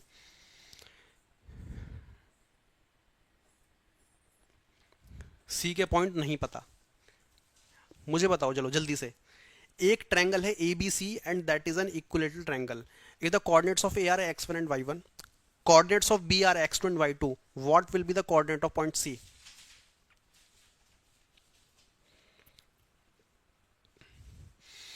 ये क्वेश्चन मुझे लगता है वेरिएबल के साथ थोड़ा सा डिफिकल्ट हो जाएगा। वेरिएबल रखूंगा थोड़ा सा डिफिकल्ट हो जाएगा, अननेसेसरी की कैलकुलेशन है। तो कोई भी रैंडम 2 पॉइंट मैं दे दूं और तीसरे की वैल्यू पूछूं, ऐसा एग्जाम में क्वेश्चन आ सकता है। ठीक है, निकाल सकते हो, बहुत डिफिकल्ट नहीं है। स्ट्रेट लाइन पढ़ लोगे तो और इजी हो जाएगा। ठीक है, निकालने के लिए अभी शायद बहुत कम इन्फॉर्मेशन के बेसिस पे निकल तो अब भी जाएगा पर कैलकुलेशन ज़्यादा करनी पड़ेगी। ठीक है, तो एक बात ध्यान रखो, स्ट्रेट लाइन के बाद ये सारी थ्योरी थोड़ी सी रिलेटिवली इजी बन जाती है। एक ट्रिक है, वो ये कहती है कि अगर मुझे ये पता है कोई ट्रायंगल इक्विलेटरल है और मुझे ये भी पता है कि 2 पॉइंट के कोऑर्डिनेट x1 y1 और x2 y2 हैं, तीसरे पॉइंट के कोऑर्डिनेट हमेशा हमेशा क्या होंगे? ये होंगे x। अगर मैं यहाँ पे ले लेता हूँ इसको x और y, तो x मेरा हमेशा होगा x1 प्लस x2। ठीक है, माइनस और प्लस मैं भी बताऊंगा माइनस प्लस 2 क्यों लगाए हैं। √3 into y2 minus y1 divided by 2, और y लिखता हूं मैं सिंपल y1 प्लस y2, और ये होगा आपका plus minus √3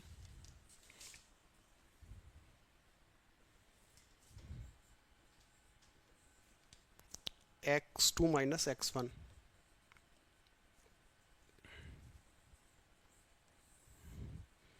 divide by 2।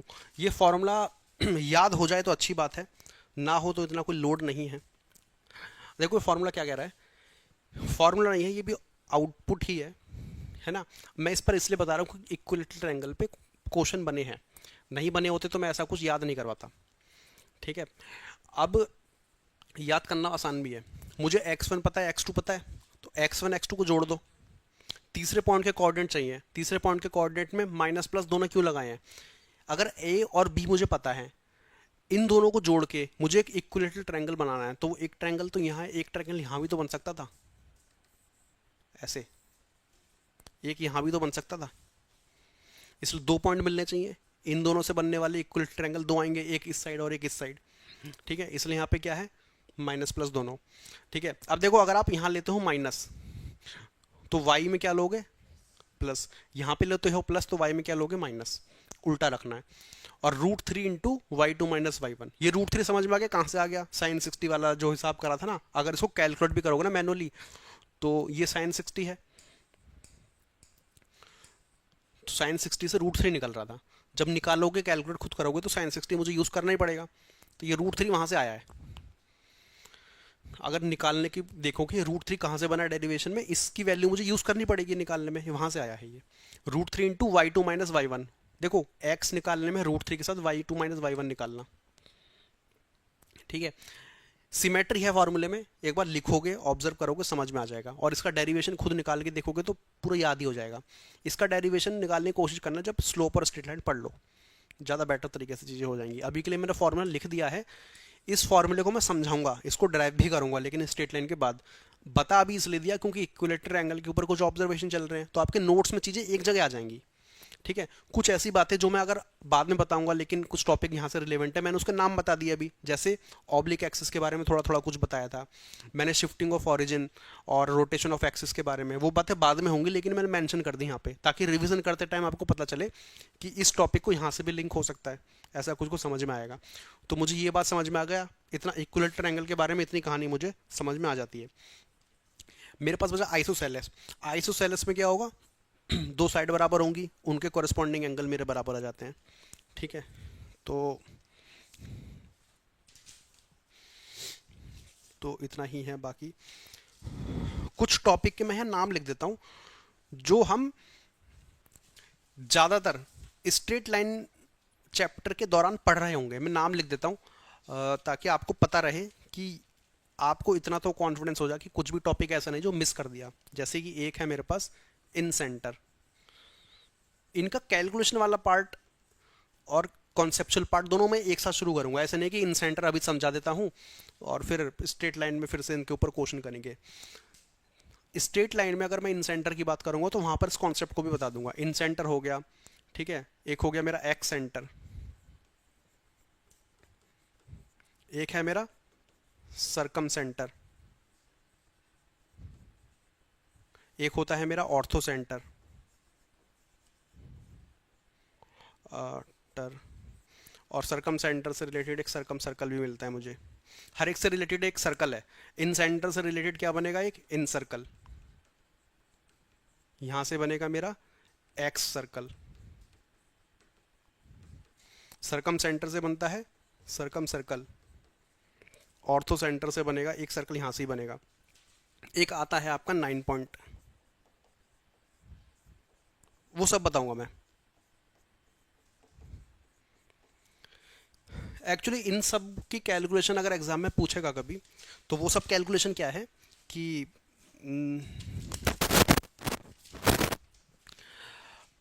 Calculation जो है अभी थियोरटिकल ज़्यादा रहेगी। ये सब calculation straight line coordinate system का अगला चैप्टर स्ट्रेट लाइन ही है, तो स्ट्रेट लाइन में मैं उन सबको क्या करूँगा, यूज़ कर रहा हूँ। ठीक है, तो ये सब टॉपिक हम देखेंगे। इन सब टॉपिक में सबसे इंपॉर्टेंट जो है आपके लिए ये जानना कि इनकी डेफिनेशन क्या है। इसका कोई फॉर्मूला याद मत करो, इसका कोई ट्रिक याद मत करो, बस इनका डेफिनेशन अगर आपको समझ में आती है। क्वेश्चन का पैटर्न मैंने देखा है एनडीए में, उसने बहुत ट्रिक क्वेश्चन नहीं बनाए इसमें। ठीक है, तो उसने क्या करा है, अगर आपको डेफिनेशन पता है तो गिवन इन्फॉर्मेशन के बेसिस पे आप चीज़ों को कैलकुलेट कर पाओगे। मैं इसके लिए कोई फॉर्मूला याद करने के लिए रिकमेंडेशन दूंगा नहीं। क्यों, इसका फॉर्मूला अलग फिर इसका अलग, मत चलो सर्कल को छोड़ो, इसका फॉर्मूला इसका फॉर्मूला ये आपको 5 फॉर्मूला एडिशनल। क्वेश्चन के आने की प्रोबेबिलिटी यहाँ पर से कम है एनडीए में, इक्विलेटरल में आने की थोड़ी ज़्यादा थी, तो वहाँ पर मैंने एक फॉर्मूला बता दिया। यहाँ पर आने की प्रोबेबिलिटी कम है, तो अगर आपको डेफिनेशन पता है तो क्वेश्चन हो जाएगा। ठीक है, बहुत ज़्यादा याद करने पे यहाँ पे स्ट्रेस नहीं देना, ये सब बताऊंगा आगे। अभी के लिए नोट कर लो, ये टॉपिक पेंडिंग नहीं है, लेकिन आगे डिस्कस होगा। बहुत सारे बुक्स में ये बातें पहले डिस्कस करी जाती हैं, है ना, इन्होंने इसके फॉर्मूले भी दे दिए हैं, वो सब नहीं करना। स्ट्रेट लाइन के तरीके से बताऊंगा। देखो, हमें एग्जाम में क्वेश्चन सॉल्व करना है, क्वेश्चन सॉल्व करते टाइम इस बात से फर्क ही नहीं पड़ता वो क्वेश्चन मैंने कोऑर्डिनेट सिस्टम के कॉन्सेप्ट से कर लिया, वो क्वेश्चन मैंने बेसिक ज्योमेट्री की स्किल से कर लिया, या वो क्वेश्चन मैंने कॉमन सेंस से कर लिया, ऑप्शन एलिमिनेट करके कर लिया, या मैंने स्ट्रेट लाइन के कॉन्सेप्ट से कर लिया। इस बात से थोड़ी फर्क होता है। एमसीक्यू है, क्वेश्चन दे दिया, आंसर दे दिया, ओएमआर पर टिक मारो, बात खत्म। तो जब कोई चीज़ आसान तरीके से किसी आगे जगह पर समझी जा सकती है, तो मैं यहाँ पर एफर्ट क्यों मारूं, अननेसेसरी को ब्रेन में इंफॉर्मेशन ओवरलोड क्यों कर दूं। बच्चा भी कंफ्यूज हो जाएगा, उसको फिर चैप्टर में इंटरेस्ट भी नहीं आएगा, और एज ए टीचर फिर मेरा भी फेलियर है कहीं ना कहीं। जो चीज़ आसान तरीके से बताई जा सकती थी, जिस चीज़ में सहूलियत हो सकती थी, मैंने अननेसेसरी का केओस मचा दिया वहाँ। ठीक है, तो ये सब चीज़ें हम कहाँ जाएंगी हमारी आगे। चलो, अब ये हो गया। अब हम बात कर रहे थे ट्रायंगल की।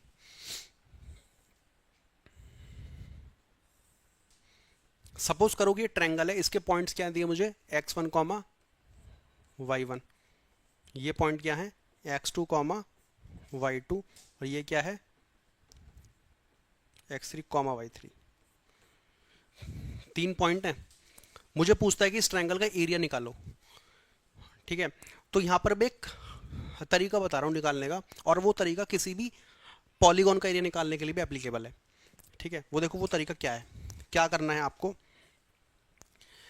एक पॉइंट को लिखो x1 y1, दूसरा पॉइंट क्या है x2 y2, तीसरा पॉइंट क्या है x3 y3। मतलब एक सीक्वेंस में चलो, या तो इसके बाद ये उठाओ, इसके बाद फिर ये उठाओ, और इसके बाद फिर वापस ये उठाओ। या फिर अगर मैं उल्टा चलता, या तो मैं ये उठाता, x1 के बाद x3 उठाता, फिर ये उठाता, फिर ये उठाता। सीक्वेंस में चलना है। सीक्वेंस में चला तो x1 उठाया, x2 उठाया, x3 उठाया। जब मैं आखिरी पॉइंट भी उठा लूं उस पॉलीगॉन का, तो सबसे पहले वाला पॉइंट भी उठा लो। ये समझ में आ गया। 3 पॉइंट थे, जब सबसे पहले वाले को मुझे 2 बार उठाना पड़ेगा। तो अगर 3 पॉइंट थे तो यहां पर कितने लिखूंगा 4, 6 होते तो कितने लिखता 7, है ना। सबसे पहले वाला रिपीट करेगा। अब देखो अब क्या करना है, अब यहां पर जितने भी मेरे पॉइंट हैं इन सब की मल्टीप्लाई करो डायगोनली नीचे की तरफ, जो भी मुझे नंबर मिलेगा। तो x1 की मल्टीप्लाई किससे होगी y2 से, x2 की किससे होगी, और x3 की किससे होगी y1 से। ठीक है, ये समझ में आ गया। अब क्या करो, ये जितने भी नंबर हैं इनकी मल्टीप्लाई करो डायगोनली अपवर्ड वाले नंबर से। तो x2 की मल्टीप्लाई किससे होगी y1 से, x3 की किससे होगी y2 से, और x1 की किससे होगी y3 से। तो एक तरह से हर एक नंबर की मल्टीप्लाई अपने ऊपर वाले डायगोनल और नीचे वाले डायगोनल दोनों से हो रही है। बस ध्यान में क्या रखना है कि जो भी नंबर मेरे डायगोनली नीचे की तरफ हैं उन सब में रखो प्लस का साइन। मतलब जैसे x1 मल्टीप्लाई y2, क्योंकि x1 जो है नीचे की तरफ में मल्टीप्लाई हुआ था, फिर प्लस x2 किसके साथ गया y3 के साथ, x2 इंटू y3, और x3 y1 के साथ गया प्लस x3 इंटू y1। अब जो ऊपर की तरफ गए हैं x2 किसके साथ गया है y1 पे, इसको रखो माइनस x2 इंटू y1, और x3 को रखो y2 पे माइनस x3 इंटू y2, और x1 को रखो y3 पे x1 y3। समझ में आ गया प्लस माइनस क्या करना है। जो ऊपर जा रहा है उसको माइनस में ले जाओ, और जो नीचे वाले से मल्टीप्लाई में हो रहा था उसको प्लस में ले जाओ। इन सबको आपस में जोड़ो, जोड़ने के बाद कर दो इन सबका मॉड्यूलस। मतलब अगर -3 आया इन सबको जोड़ने के बाद तो +3 कर दो, 7 आया तो 7 ही रखो, इन सबका कर दो मॉड्यूलस। मॉड्यूलस करने के बाद कर दो मल्टीप्लाई 1/2 से। तो मुझे क्या मिल जाएगा, इस ट्रायंगल का एरिया। ठीक है, अब ये ट्रिक काम की इसलिए है, ये ट्रिक काम की इसलिए है कि अगर मैं क्या करूं कि मैं यहां पर दे दूं 4 पॉइंट, या फिर मैं एन साइड का एक पॉलीगन बनाकर देता हूं। मैं अलग ही पॉइंट उठाता हूं। देखो एक पॉइंट है A1 x1 कॉमा y1, फिर आ गया मेरा B1, वो A2 ले लेता हूं। चलो A2 क्या ले लिया मैंने x2 कॉमा y2, फिर आ गया मेरा A3 मतलब x3 कॉमा y3, फिर A4 x4 कॉमा y4। ऐसे चलते चलते ये पॉलीगन है तो AN आया मेरा, ये क्या बनेगा XN कॉमा YN। मुझे इसका एरिया निकालना है। अगर मुझे इसका एरिया निकालना होगा तो कैसे निकालूंगा, देखो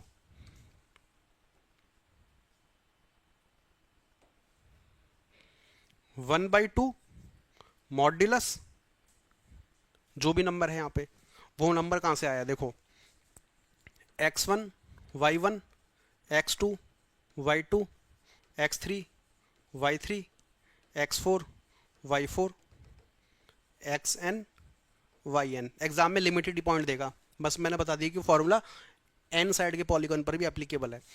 x1 की मल्टीप्लाई y2 से, x2 की y3 से, x3 की y4 से, ये सब क्या जाएंगे पॉजिटिव।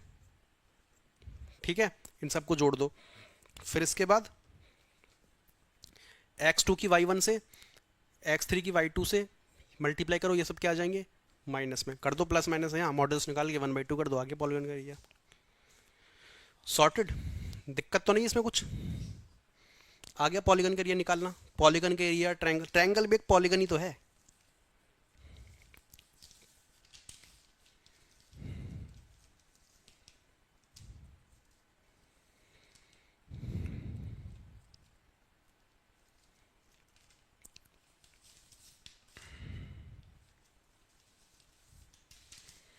थोड़ी बहुत बातें और बची हैं, बता ही देता हूँ, चलो टाइम है हमारे पास अभी।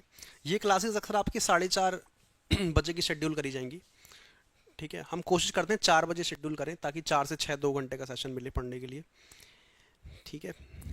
तो एक बात मैं यहाँ पे बताता हूँ आपको, ये जो कॉन्सेप्ट है, इन कॉन्सेप्ट के साथ मुझे ना आपको कुछ बातें और बतानी पड़ेंगी, जो मैं आगे ही बताऊंगा, वो इन एडिशन टू है।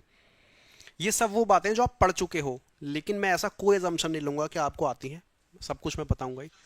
जैसे रोम्बस हुआ मेरा,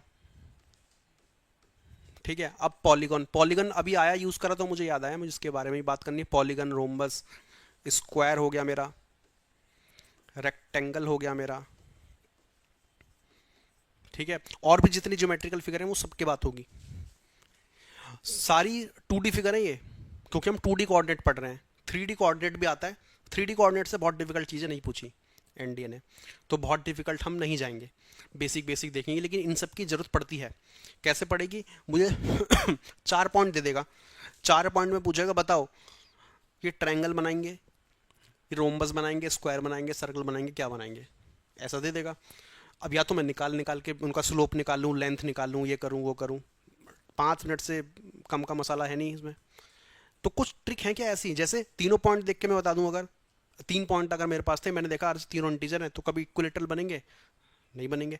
ऐसी ट्रिक अगर मुझे यहाँ भी मिल जाए, मेरे तो काम बच जाए बहुत सारा, तो वो सब मैं बताऊंगा आपको, है ना। तो तो जहां पर जरूरत होगी वहीं पर चीजें एकदम डिटेल में खोल के बता दूंगा, तो आपके नोट्स एक जगह स्ट्रक्चर्ड होंगे। तो अभी तक के लिए स्ट्रेट लाइन पढ़े बिना इक्विलेटरल ट्रायंगल में जितनी बातें डिस्कस हो सकती थी, मोस्टली आपने देख ली, मोस्टली समझ में आ गई, ठीक है। तो इतना हो गया। अब मुझे क्या बताना है आपको,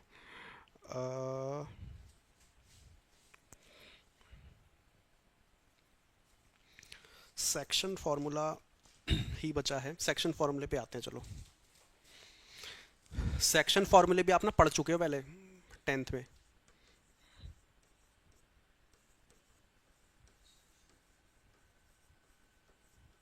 सेक्शन फॉर्मूला क्या कहता है? मेरे पास पॉइंट ए, इसके कोऑर्डिनेट क्या है, x1 कॉमा y1। मेरे पास एक पॉइंट बी, इसके कोऑर्डिनेट क्या है, थोड़ा बड़ा लेता हूँ, जरूरत पड़ेगी इधर।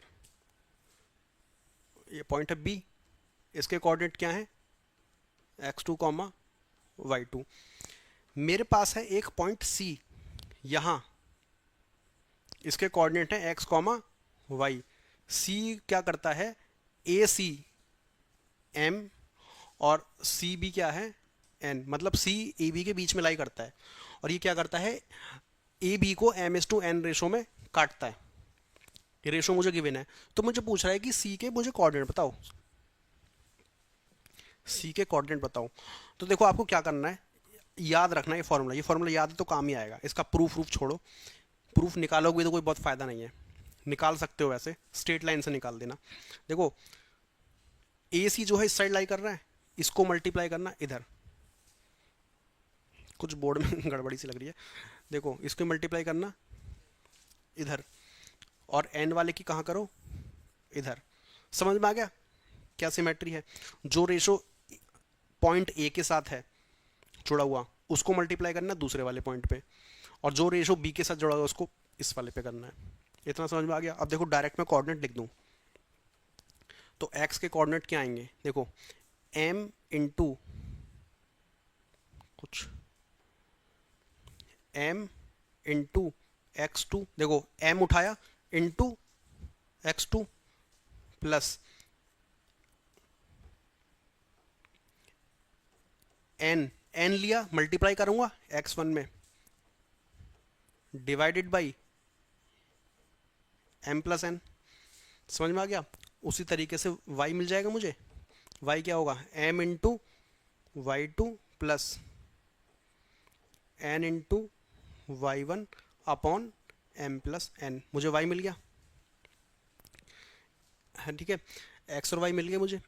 अब मुझे बता दो, अगर c मेरा मिड पॉइंट होता, अगर मेरा c मिड पॉइंट होता तो m और n बराबर हो जाएंगे,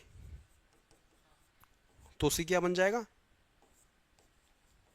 मिड पॉइंट। करके देख लो, m और n को बराबर कर दो तो x और y क्या बन जाएगा, देखो x1 plus X two by two, m equal to n है, तो ये देखो क्या बन जाएगा उस केस में, m into X two plus m into X one divided by m, 2m कर दूं, m plus n, n equals to m, तो 2m हो गया, m कट जाएगा हर जगह से, तो कितना बन गया ये, बिल्कुल सही, मिड पॉइंट समझ में आ गया। ठीक, y का मिड पॉइंट क्या आ जाएगा, y1 plus Y two by two, तो मिड पॉइंट समझ में आ गया। मिड पॉइंट के अलावा किसी और रेशो में काटता है तो सेक्शन फार्मूला से निकल जाएगा। ये सेक्शन फार्मूला सी पॉइंट पर था, सी पॉइंट कहाँ पर था, ए और बी के बीच में, तो इसको मैं इंटरनल कह दूं, इंटरनल डिवीजन,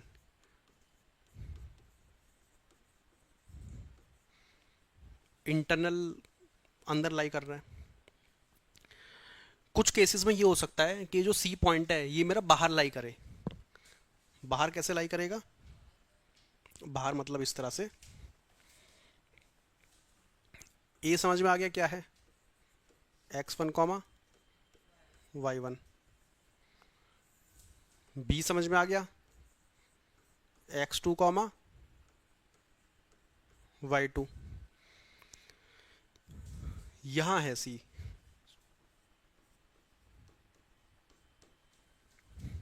सी इस बार है बाहर।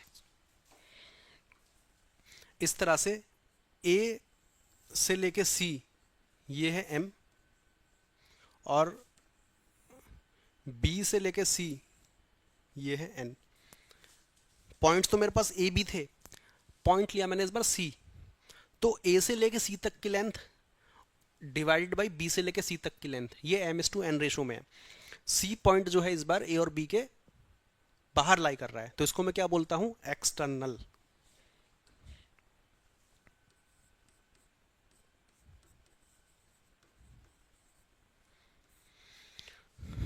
ठीक है, अब इसमें क्या करोगे, इसमें भी वही करना है जो हमने यहां पे किया था अभी।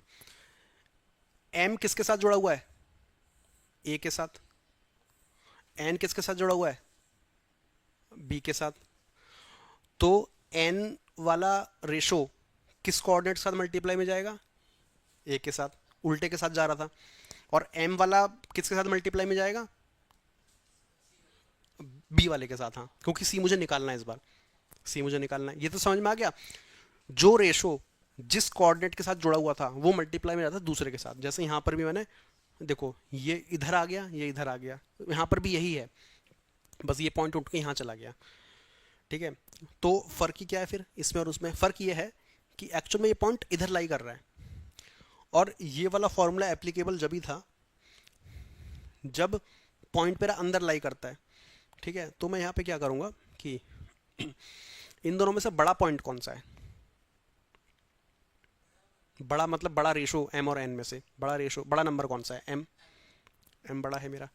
ठीक है, तो जो छोटा है उसको आप n ना बोल करके -n बोल दो, जो छोटा है उसको n ना बोल करके -n बोल दो, तो कितना हो जाएगा ये,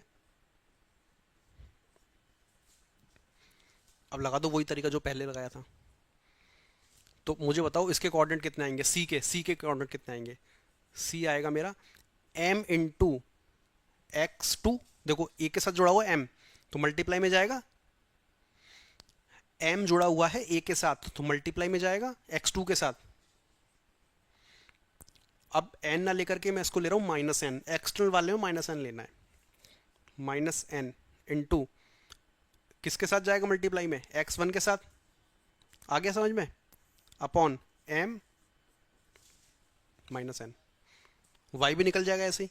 सेम चीज़ करिए, बस एन ना लेकर के माइनस एन लिया है, याद हो जाएगा फॉर्मूला, कोई कन्फ्यूजन नहीं होना कहीं यहाँ पे। तो उस तरह से मुझे वाई भी मिल जाएगा। वाई कितना हो गया मेरा, M into Y two minus N into Y one upon M minus N.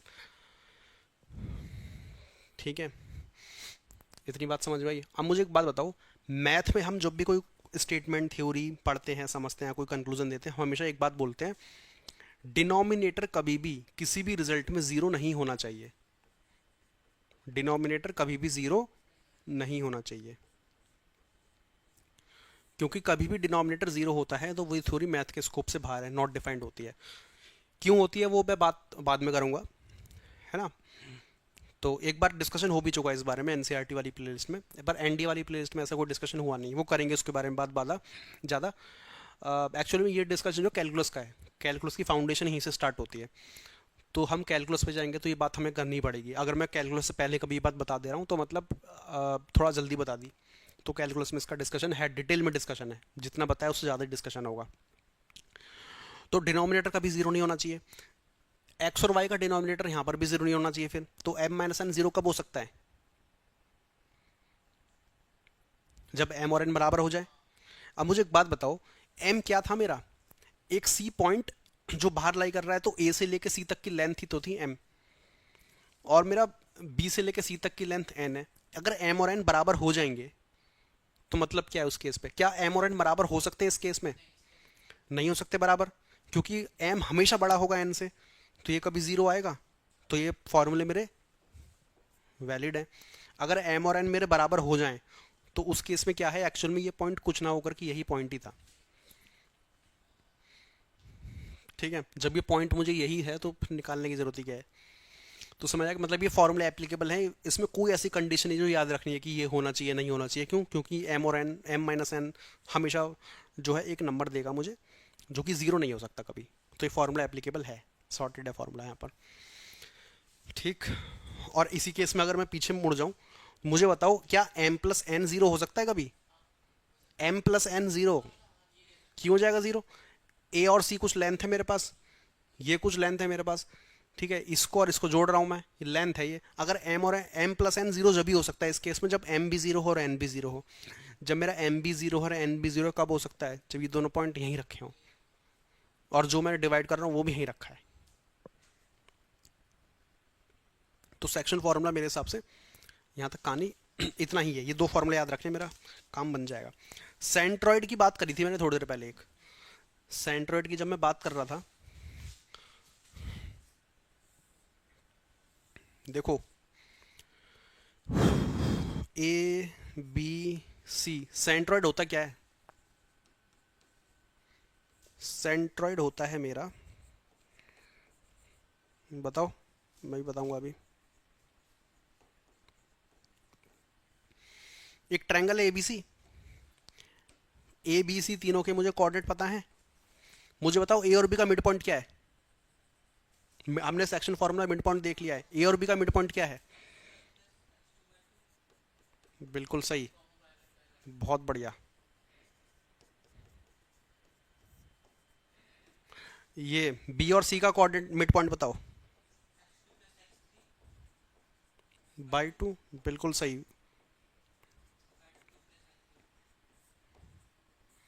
और इसका मिड पॉइंट क्या होगा, X one plus X three by two, Y one plus Y three by two. 3 point मिल गए मुझे। अब देखो मैं क्या करूँगा, इसको मैं बोल दूँ डी, इसको बोल दूँ ई, इसको बोल दूँ एफ, नाम दिए हैं और क्या करा है। अब मुझे एक बात बताओ, मैं सी से लेके डी एक लाइन जोड़ सकता हूँ, बिल्कुल जोड़ सकता हूँ। डी से ई एक लाइन जोड़ सकता हूँ, ए से लेके एफ एक लाइन जोड़ सकता हूँ। ये तीनों पॉइंट यहाँ से पास होंगे, इसको मैं क्या बोल दूँ, ओ बोल दूँ। सेंट्रॉइड मैंने ओ बोल दिया क्योंकि सी नाम यूज हो गया था ऑलरेडी, ओ बोल दिया। ओ के कोऑर्डिनेट क्या होंगे, देखो ओ के कोऑर्डिनेट कैसे निकालोगे, ओ है मेरा सेंट्रॉइड, सेंट्रॉइड वो है जो इन तीनों को लाइनों को जोड़ेगा। ये तीनों लाइनें क्या हैं, वर्टेक्स और अपोजिट साइड के मिड पॉइंट को जोड़ने वाली लाइन। ऐसी तीन लाइनें आपस में जुड़ेंगी तो ओ मिलेगा मुझे। ओ क्या, ओ के कोऑर्डिनेट क्या होंगे, x1 plus x2 plus x3 divided by 3। और y के क्या होगा, y1 plus y2 plus y3 by 3। ये किसके कोऑर्डिनेट हैं, सेंट्रॉइड के। याद रहेगी बात, यहां तक तो कोई दिक्कत नहीं, ठीक है। एक बात और ध्यान रखना, चलो यहां बात हो रही है तो, ये जो लेंथ है मेरी 2:1 में डिवाइड होती है बाई सेंट्रॉइड, क्योंकि हमने सेक्शन फार्मूला देख लिया, मुझे ये पॉइंट पता था, ये पॉइंट पता था, तो सेक्शन फार्मूला से भी निकाल सकता था, ठीक है। ओके, अब ये कितना, देखो वर्टेक्स से सेंट्रॉइड वाली साइड बड़ी होगी 2 रेशो में, किसके साथ, सेंट्रॉइड से लेके बेस पर जो लाइन कटी है 2:1 रेशो आएगा, तो सेक्शन फॉर्मूले से भी निकाल सकते हो, ठीक है। तो यहाँ पर भी ये 2:1 रेशो आएगा, ये भी 2:1 रेशो आएगा। ये रेशो है, लेंथ नहीं है, रेशो है, 2:1 का रेशो, ठीक है। सपोज अगर ये 20 यूनिट है तो ये 10 यूनिट है, ये 15 यूनिट है तो ये 7.5 यूनिट है, ठीक है। इतना समझ में आ गया सेंट्रॉइड, तो सेंट्रॉइड समझ में आ गया। सिमिलैरिटी पड़ी है, हाँ हाँ, कब होते हैं सिमिलर दो ट्रायंगल, क्या है प्रॉपर्टी। हाँ, अब मुझे एक बात बताओ, ए बी सी में, ओहो ये कैमरे से कान दर्द हो गए मेरे, देखो ए बी सी, अब मैं क्या करता हूं, डी मिड पॉइंट है, ई मिड पॉइंट है, डी और ई को जोड़ दूं। अब मुझे बताओ, अगर दो मिड पॉइंट को जोड़ा जाता है तो ये line D E B C के पैरेलल होगी कि नहीं होगी, बिल्कुल होगी, मिड पॉइंट थ्योरम पढ़ी है 10th में। अगर ए डी की लेंथ कितनी है, एल, तो इसकी लेंथ कितनी होगी, एल, मिड पॉइंट है, मिड पॉइंट का मतलब क्या, आधा। डी ई किसके पैरेलल हो गया, उसी तरह से ये लाइन डी एफ किसके पैरेलल होगी, इस लाइन के पैरेलल, और उस तरह से ये वाली लाइन किसके पैरेलल होगी, इसके पैरेलल होगी। आया कुछ समझ में, हाइलाइटर चाहिए मुझे, हाँ ये चाहिए था।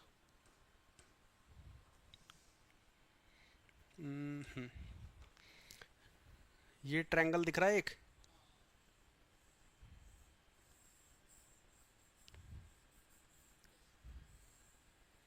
इसका एरिया जो होगा, ये 10वीं क्लास की बात हो रही है सारी आज, बहुत बढ़िया। एरिया जो होगा डी ई एफ का डिवाइड बाई एरिया होगा ए बी सी का,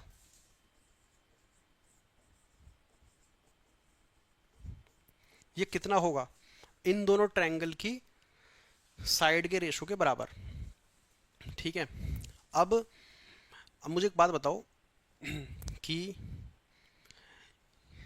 आ, अगर ये लेंथ तुम्हारी एल होगी, अगर ये L/2 है, देखो ए बी और सी किसके सिमिलर होगा, ए बी सी और डी एफ में सिमिलरिटी अगर देखो तो ए बी सी किसके सिमिलर है, डी ई एफ के, मतलब ए बी और सी सिमिलर होना चाहिए किसके, ए से लेके बी, ये आएगा ई एफ, बी से C D E,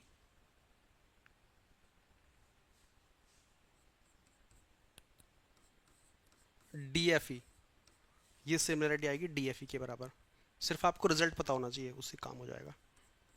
D F E के बराबर है, तो A B C D F E के बराबर है, तो मेरा मैं क्या करूँगा यहाँ पे, तो ये जो रेशो होगा ये हमेशा रेशो 1/4 होता है। ठीक है, इतने से आपका काम बन जाएगा।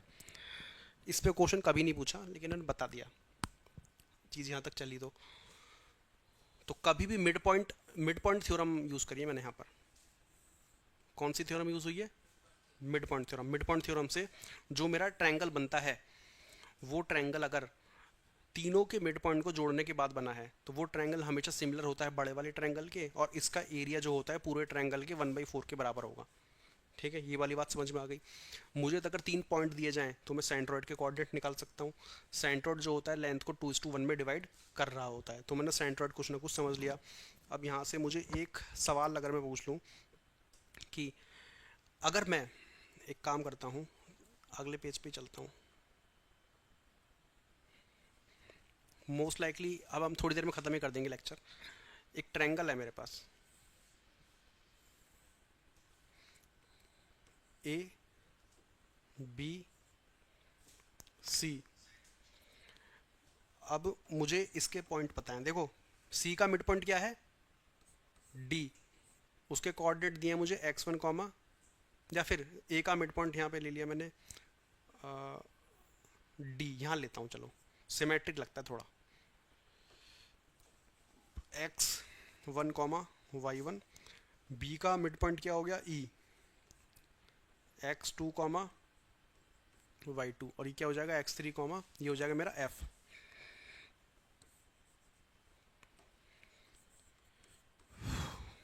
x3 comma y3। मुझे मिड पॉइंट के कोऑर्डिनेट दिए हैं, मुझे ए बी सी के कोऑर्डिनेट बताओ। हम्म मिड पॉइंट के कोऑर्डिनेट हैं ये, ए बी सी के कोऑर्डिनेट बताओ। दो तरीके, देसी तरीका। इसके कोऑर्डिनेट क्या मान लो? इसके, अगर इसके अल्फा बीटा है x2 y2, इसके मानने की अब जरूरत नहीं है। ये 1 है, ये 1 है, ये कितना हो जाएगा? सेक्शन फॉर्मूला लगा सकते हो। सेक्शन फॉर्मूला में आउटकम था, तो मतलब x2 इक्वल टू इसका जो भी कोऑर्डिनेट होगा, मुझे नहीं पता अभी के लिए।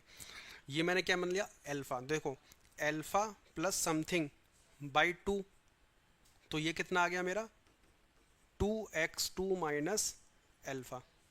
अगर इसको मैंने अल्फा माना तो ये कितना बन गया मेरा? और उसी तरह से वो कितना आ जाएगा? एक ही वेरिएबल में आ गया। मेरे को ये मिड पॉइंट है ये पता है, ये भी निकल जाएगा, वो भी निकल जाएगा। ऐसे करके सॉल्व कर लो कि 3 इक्वेशन 3 वेरिएबल करके कुछ कुछ हिसाब किताब बना के हो जाएगी कहानी। अब देखो, ये वाला पॉइंट आता है, मुझे इसके पॉइंट पता है। इसको यूज करके, इसको यूज करके यहाँ पे पॉइंट आएगा कुछ कुछ। कितना आएगा? 2x3 minus alpha, 2x3 minus y3, sorry, yes.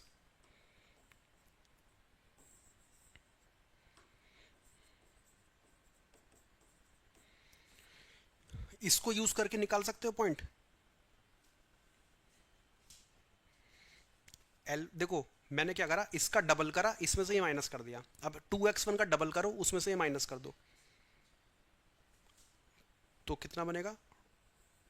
2x1 minus 2x2 plus alpha. Simple, double करा माइनस करा, और उधर 2y1 माइनस 2y1 माइनस वो कर दो, कितना बना? 2y2 plus beta. ये पॉइंट, ये वाला जो पॉइंट है ये निकला है इस साइड से, और ये वाला जो पॉइंट है ये निकला है इस साइड से, पर हैं तो दोनों बराबर। कर दो बराबर, अल्फा मिल गया, बीटा मिल गया। तो इसको और इसको बराबर अगर करोगे, देखो इसको और इसको बराबर एक कर देता हूं मैं, सॉल्व है ना। तो 2x3 minus alpha equal to 2x1 minus 2x2 plus alpha. समझ में आ गया? अल्फा को उठा के यहाँ ले जाओ, कितना बन जाएगा? अरे सारे, two alpha zero, minus alpha को उठा के यहाँ ले गया मैं, तो कितना बन गया 2 अल्फा। हर जगह 2 दिख रहा है, तो मैं कुछ दिमाग का इस्तेमाल कर सकता हूँ यहाँ, ये 2 काट दूँ, ए काट दूँ, ऐसे काट दूँ, ऐसे काट दूँ, कुछ ऐसा खतरनाक सा दिख रहा है। तो क्या ऐसा हो सकता है x3, फिर x1 को यहाँ ले जाऊँगा तो माइनस x1, और यहाँ आएगा तो ये प्लस का x2 इक्वल टू अल्फा, ये कुछ दिख रहा है मुझे। तो अल्फा कितना मिल गया मुझे, x3 plus x1 minus x2, तो अल्फा कितना मिल गया x3 plus x1 minus x2। दिखा। अब मुझे एक बात बताओ, पूरा सिमेट्री थी हर जगह, हर जगह एक जैसी चीज़ हुई है, तो मेरा y कितना आ जाएगा, y3 plus y1 minus y2।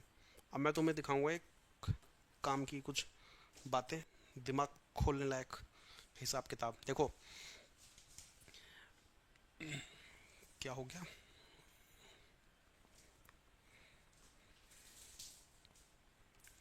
देखो ए और बी, वो ए और सी का मिड पॉइंट क्या दिया था, ई, ई के पॉइंट क्या थे x2 और y2, तो यहाँ पे x2 और y2 क्या है माइनस में, और बचे हुए इंडेक्स कौन से हो गए x3 x1, वो चले गए प्लस में। मिड पॉइंट जो था उसको करा माइनस, बाकी को जोड़ा। इसी हिसाब से मैं आता हूं इस पॉइंट पे, ठीक है। अब इस पॉइंट पे अगर आओ तो एक मिनट एक मिनट, x1, ठीक है। अब इसी हिसाब से यहां आ जाओ तो ये पॉइंट निकाल सकते हो तुम,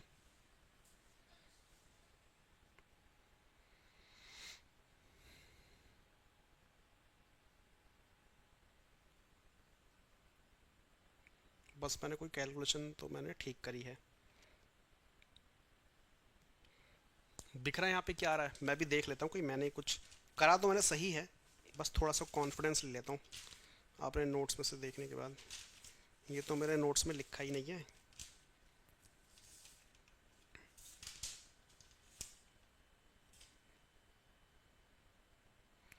बताओ बताओ एक बार, ऐसा कुछ तो मैंने अपने नोट्स में नहीं लिखा है। ये एडिशनल कैलकुलेशन मैंने लाइव कर दी।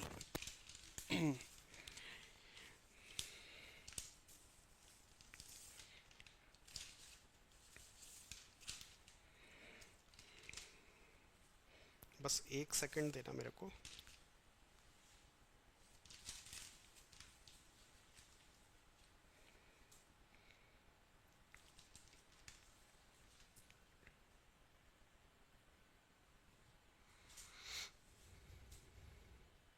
मैंने हल्का सा एक मिस्टेक कर दी है कहीं, हल्की सी।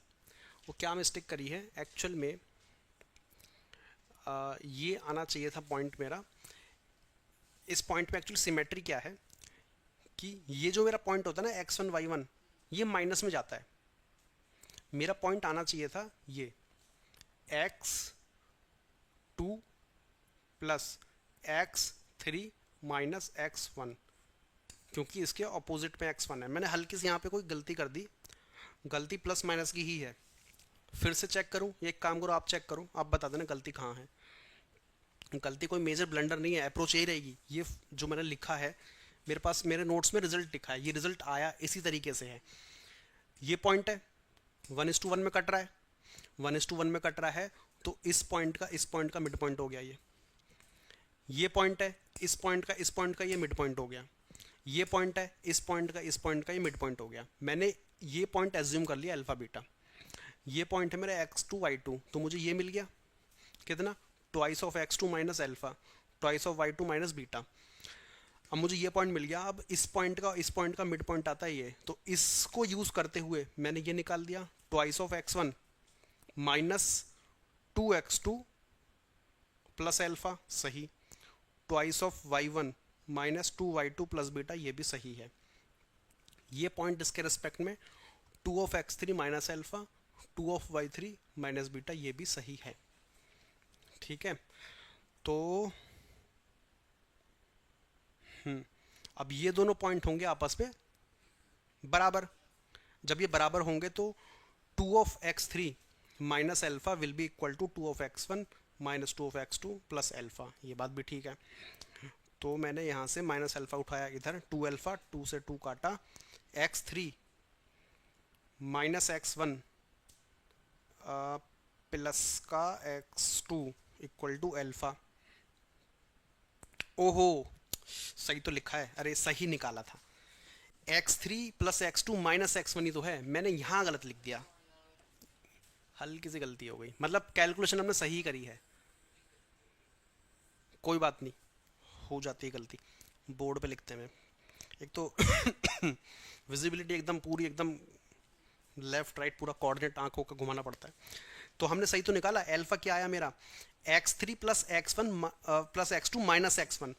माइनस मैंने एल्फा में किसको करा था, जो उसके ऑपोजिट में था, तो ये कितना आ गया मेरा, X three plus X two minus X one comma Y three plus Y two minus Y one, इतना दिखा। अब मुझे एक बात बता दो, ये जब पॉइंट है मेरा, हर जगह सिमेट्री थी, डबल करके माइनस करके वो सब निकाला है, तो इस पॉइंट के कोऑर्डिनेट मेरे क्या निकलेंगे, इसका अपोजिट में कौन सा है, एक्स थ्री वाई थ्री, तो वन और टू को ऐड कर दो, तो कितना आ गया, X one plus X two minus X three और Y one plus Y two minus Y three. इसका भी निकल जाएगा, अपोजिट में क्या है, एक्स टू वाई टू, तो वन और थ्री को ऐड कर दो, तो X one plus X three minus X two और comma Y one plus Y three minus Y two, निकल गए तीनों। ठीक है, अब इस ऑब्जर्वेशन को याद भी रख सकते हो, इस सब कैलकुलेशन के तामझाम से बच जाओगे। आ गया आंसर। तो प्रूफ भी ऐसा कुछ हार्ड एंड फास्ट नहीं था, पर आ गया, क्वेश्चन आंसर हो गया। और इन्फॉर्मेशन दे दूं तो और तरीके से चीज़ों को हो सकता है सॉल्व, काम कर लूँ। तो मेरे हिसाब से मुझे आज इतना ही डिस्कस करना था, कुछ बातें बची हैं इसमें, लेकिन मैं आगे उनको बता दूंगा। ठीक है, मेरे नोट्स में भी चीज़ें हो गई हैं। और दो तीन ऑब्जर्वेशन अगर मैं बताना चाहूँ, मिड पॉइंट हमने देख लिया है, स्ट्रेट लाइन हम बाद में बात करेंगे, मिड पॉइंट पे आता हूँ। बस लास्ट ऑब्जर्वेशन आज का, इसके बाद है छुट्टी। इंपॉर्टेंट ऑब्जर्वेशन, काम आएगा। मेरे पास है पॉइंट ए, उसके कोऑर्डिनेट क्या हैं, X one comma Y one. अच्छा, क्लास खत्म है, कुछ ज़रूरी बात बताऊंगा, रुके रहना अभी। बी क्या हो गया, X two comma Y two, इनका मिड पॉइंट क्या है, X one plus X two by two comma Y one plus Y two by to.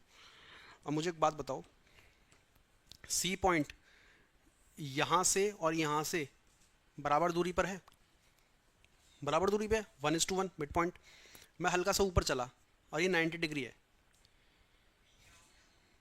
90 degree ऊपर गया। मुझे बताओ, ये लेंथ अगर लैम्डा है तो ये भी लैम्डा होगी। मैं हल्का सा ऊपर गया, इसको मैंने अल्फा बोल दिया, तो ये कितना हुआ distance, under root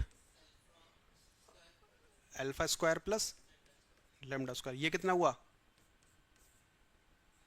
alpha square plus lambda square, तो ये भी तो बराबर हो गए। मतलब क्या हुआ कि अगर कभी भी किसी भी दो पॉइंट के मिड पॉइंट पे एक परपेंडिकुलर लाइन ड्रॉप करी जाए, तो उस लाइन पे ड्रॉ होने वाला हर पॉइंट दोनों पॉइंट से क्या होगा, इक्वी डिस्टेंस पे होगा। याद रहेगी ये बात, ठीक है।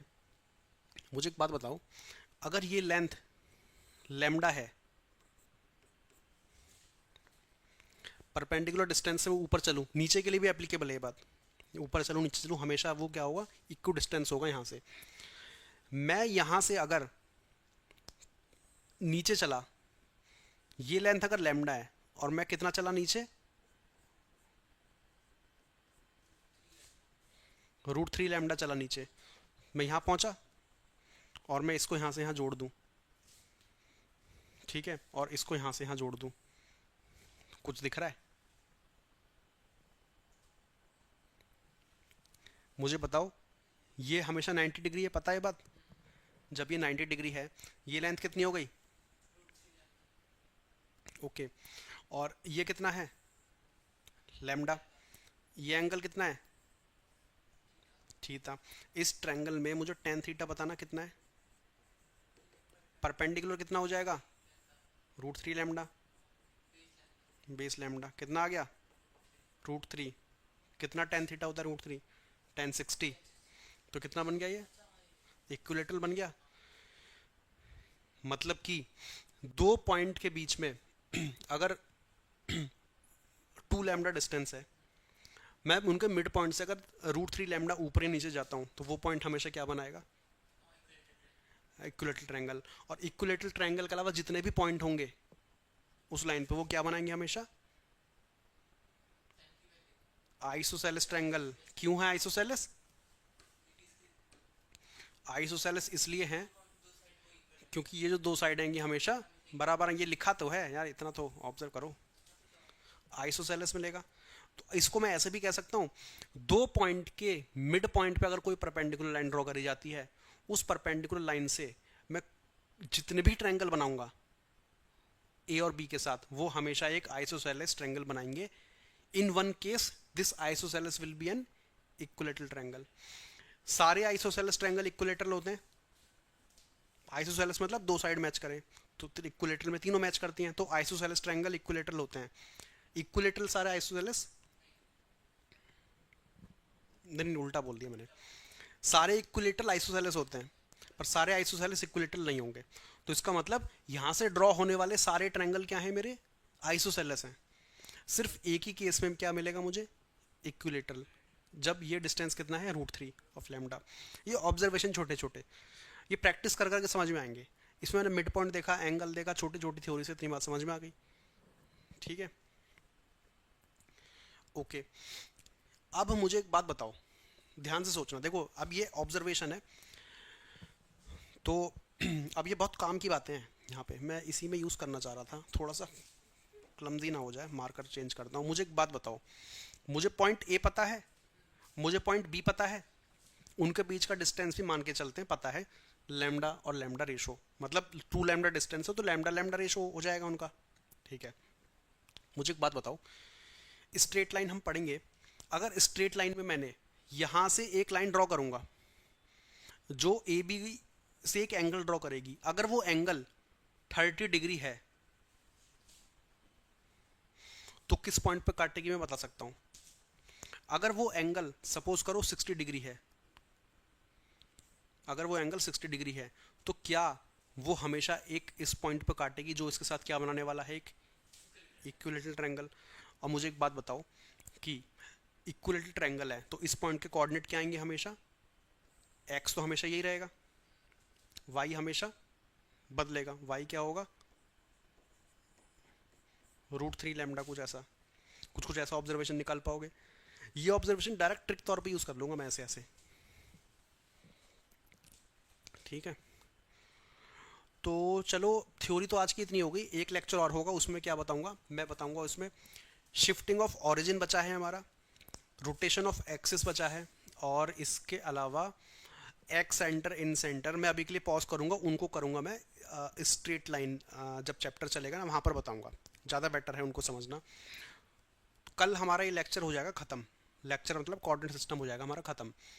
कोऑर्डिनेट सिस्टम खत्म होने के बाद फिर हम करेंगे कुछ क्वेश्चन, और एक सेशन और लेंगे, थर्ड सेशन में हम करेंगे काफ़ी सारे क्वेश्चन। 2 घंटे में कोशिश करते हैं कि 25 से 30 प्रॉब्लम सॉल्व कर ले। इन सभी चीज़ों को अपने नोट्स में रखना और यही बन जाएंगे कोऑर्डिनेट सिस्टम के नोट्स। इसके बाद फिर स्ट्रेट लाइन, स्ट्रेट लाइन बहुत लेंदी टॉपिक है, स्ट्रेट लाइन खत्म करेंगे, स्ट्रेट लाइन में सर्कल खत्म हो जाएगा, सर्कल बहुत लेंदी है। स्ट्रेट लाइन और सर्कल अगर बहुत अच्छे से पढ़ लिए समझ लिए तो पैराबोला, एलिप्स, हाइपरबोला मक्खन, एकदम सिंपल सॉर्टेड। ठीक, तो आज के लिए सिर्फ इतना ही। अगर आपको करनी है तैयारी, ठीक है, हमारे साथ तो जुड़े, समझे, बात करें, एग्ज़ाम को समझे। चलिए चलते हैं आज के लिए, थैंक यू।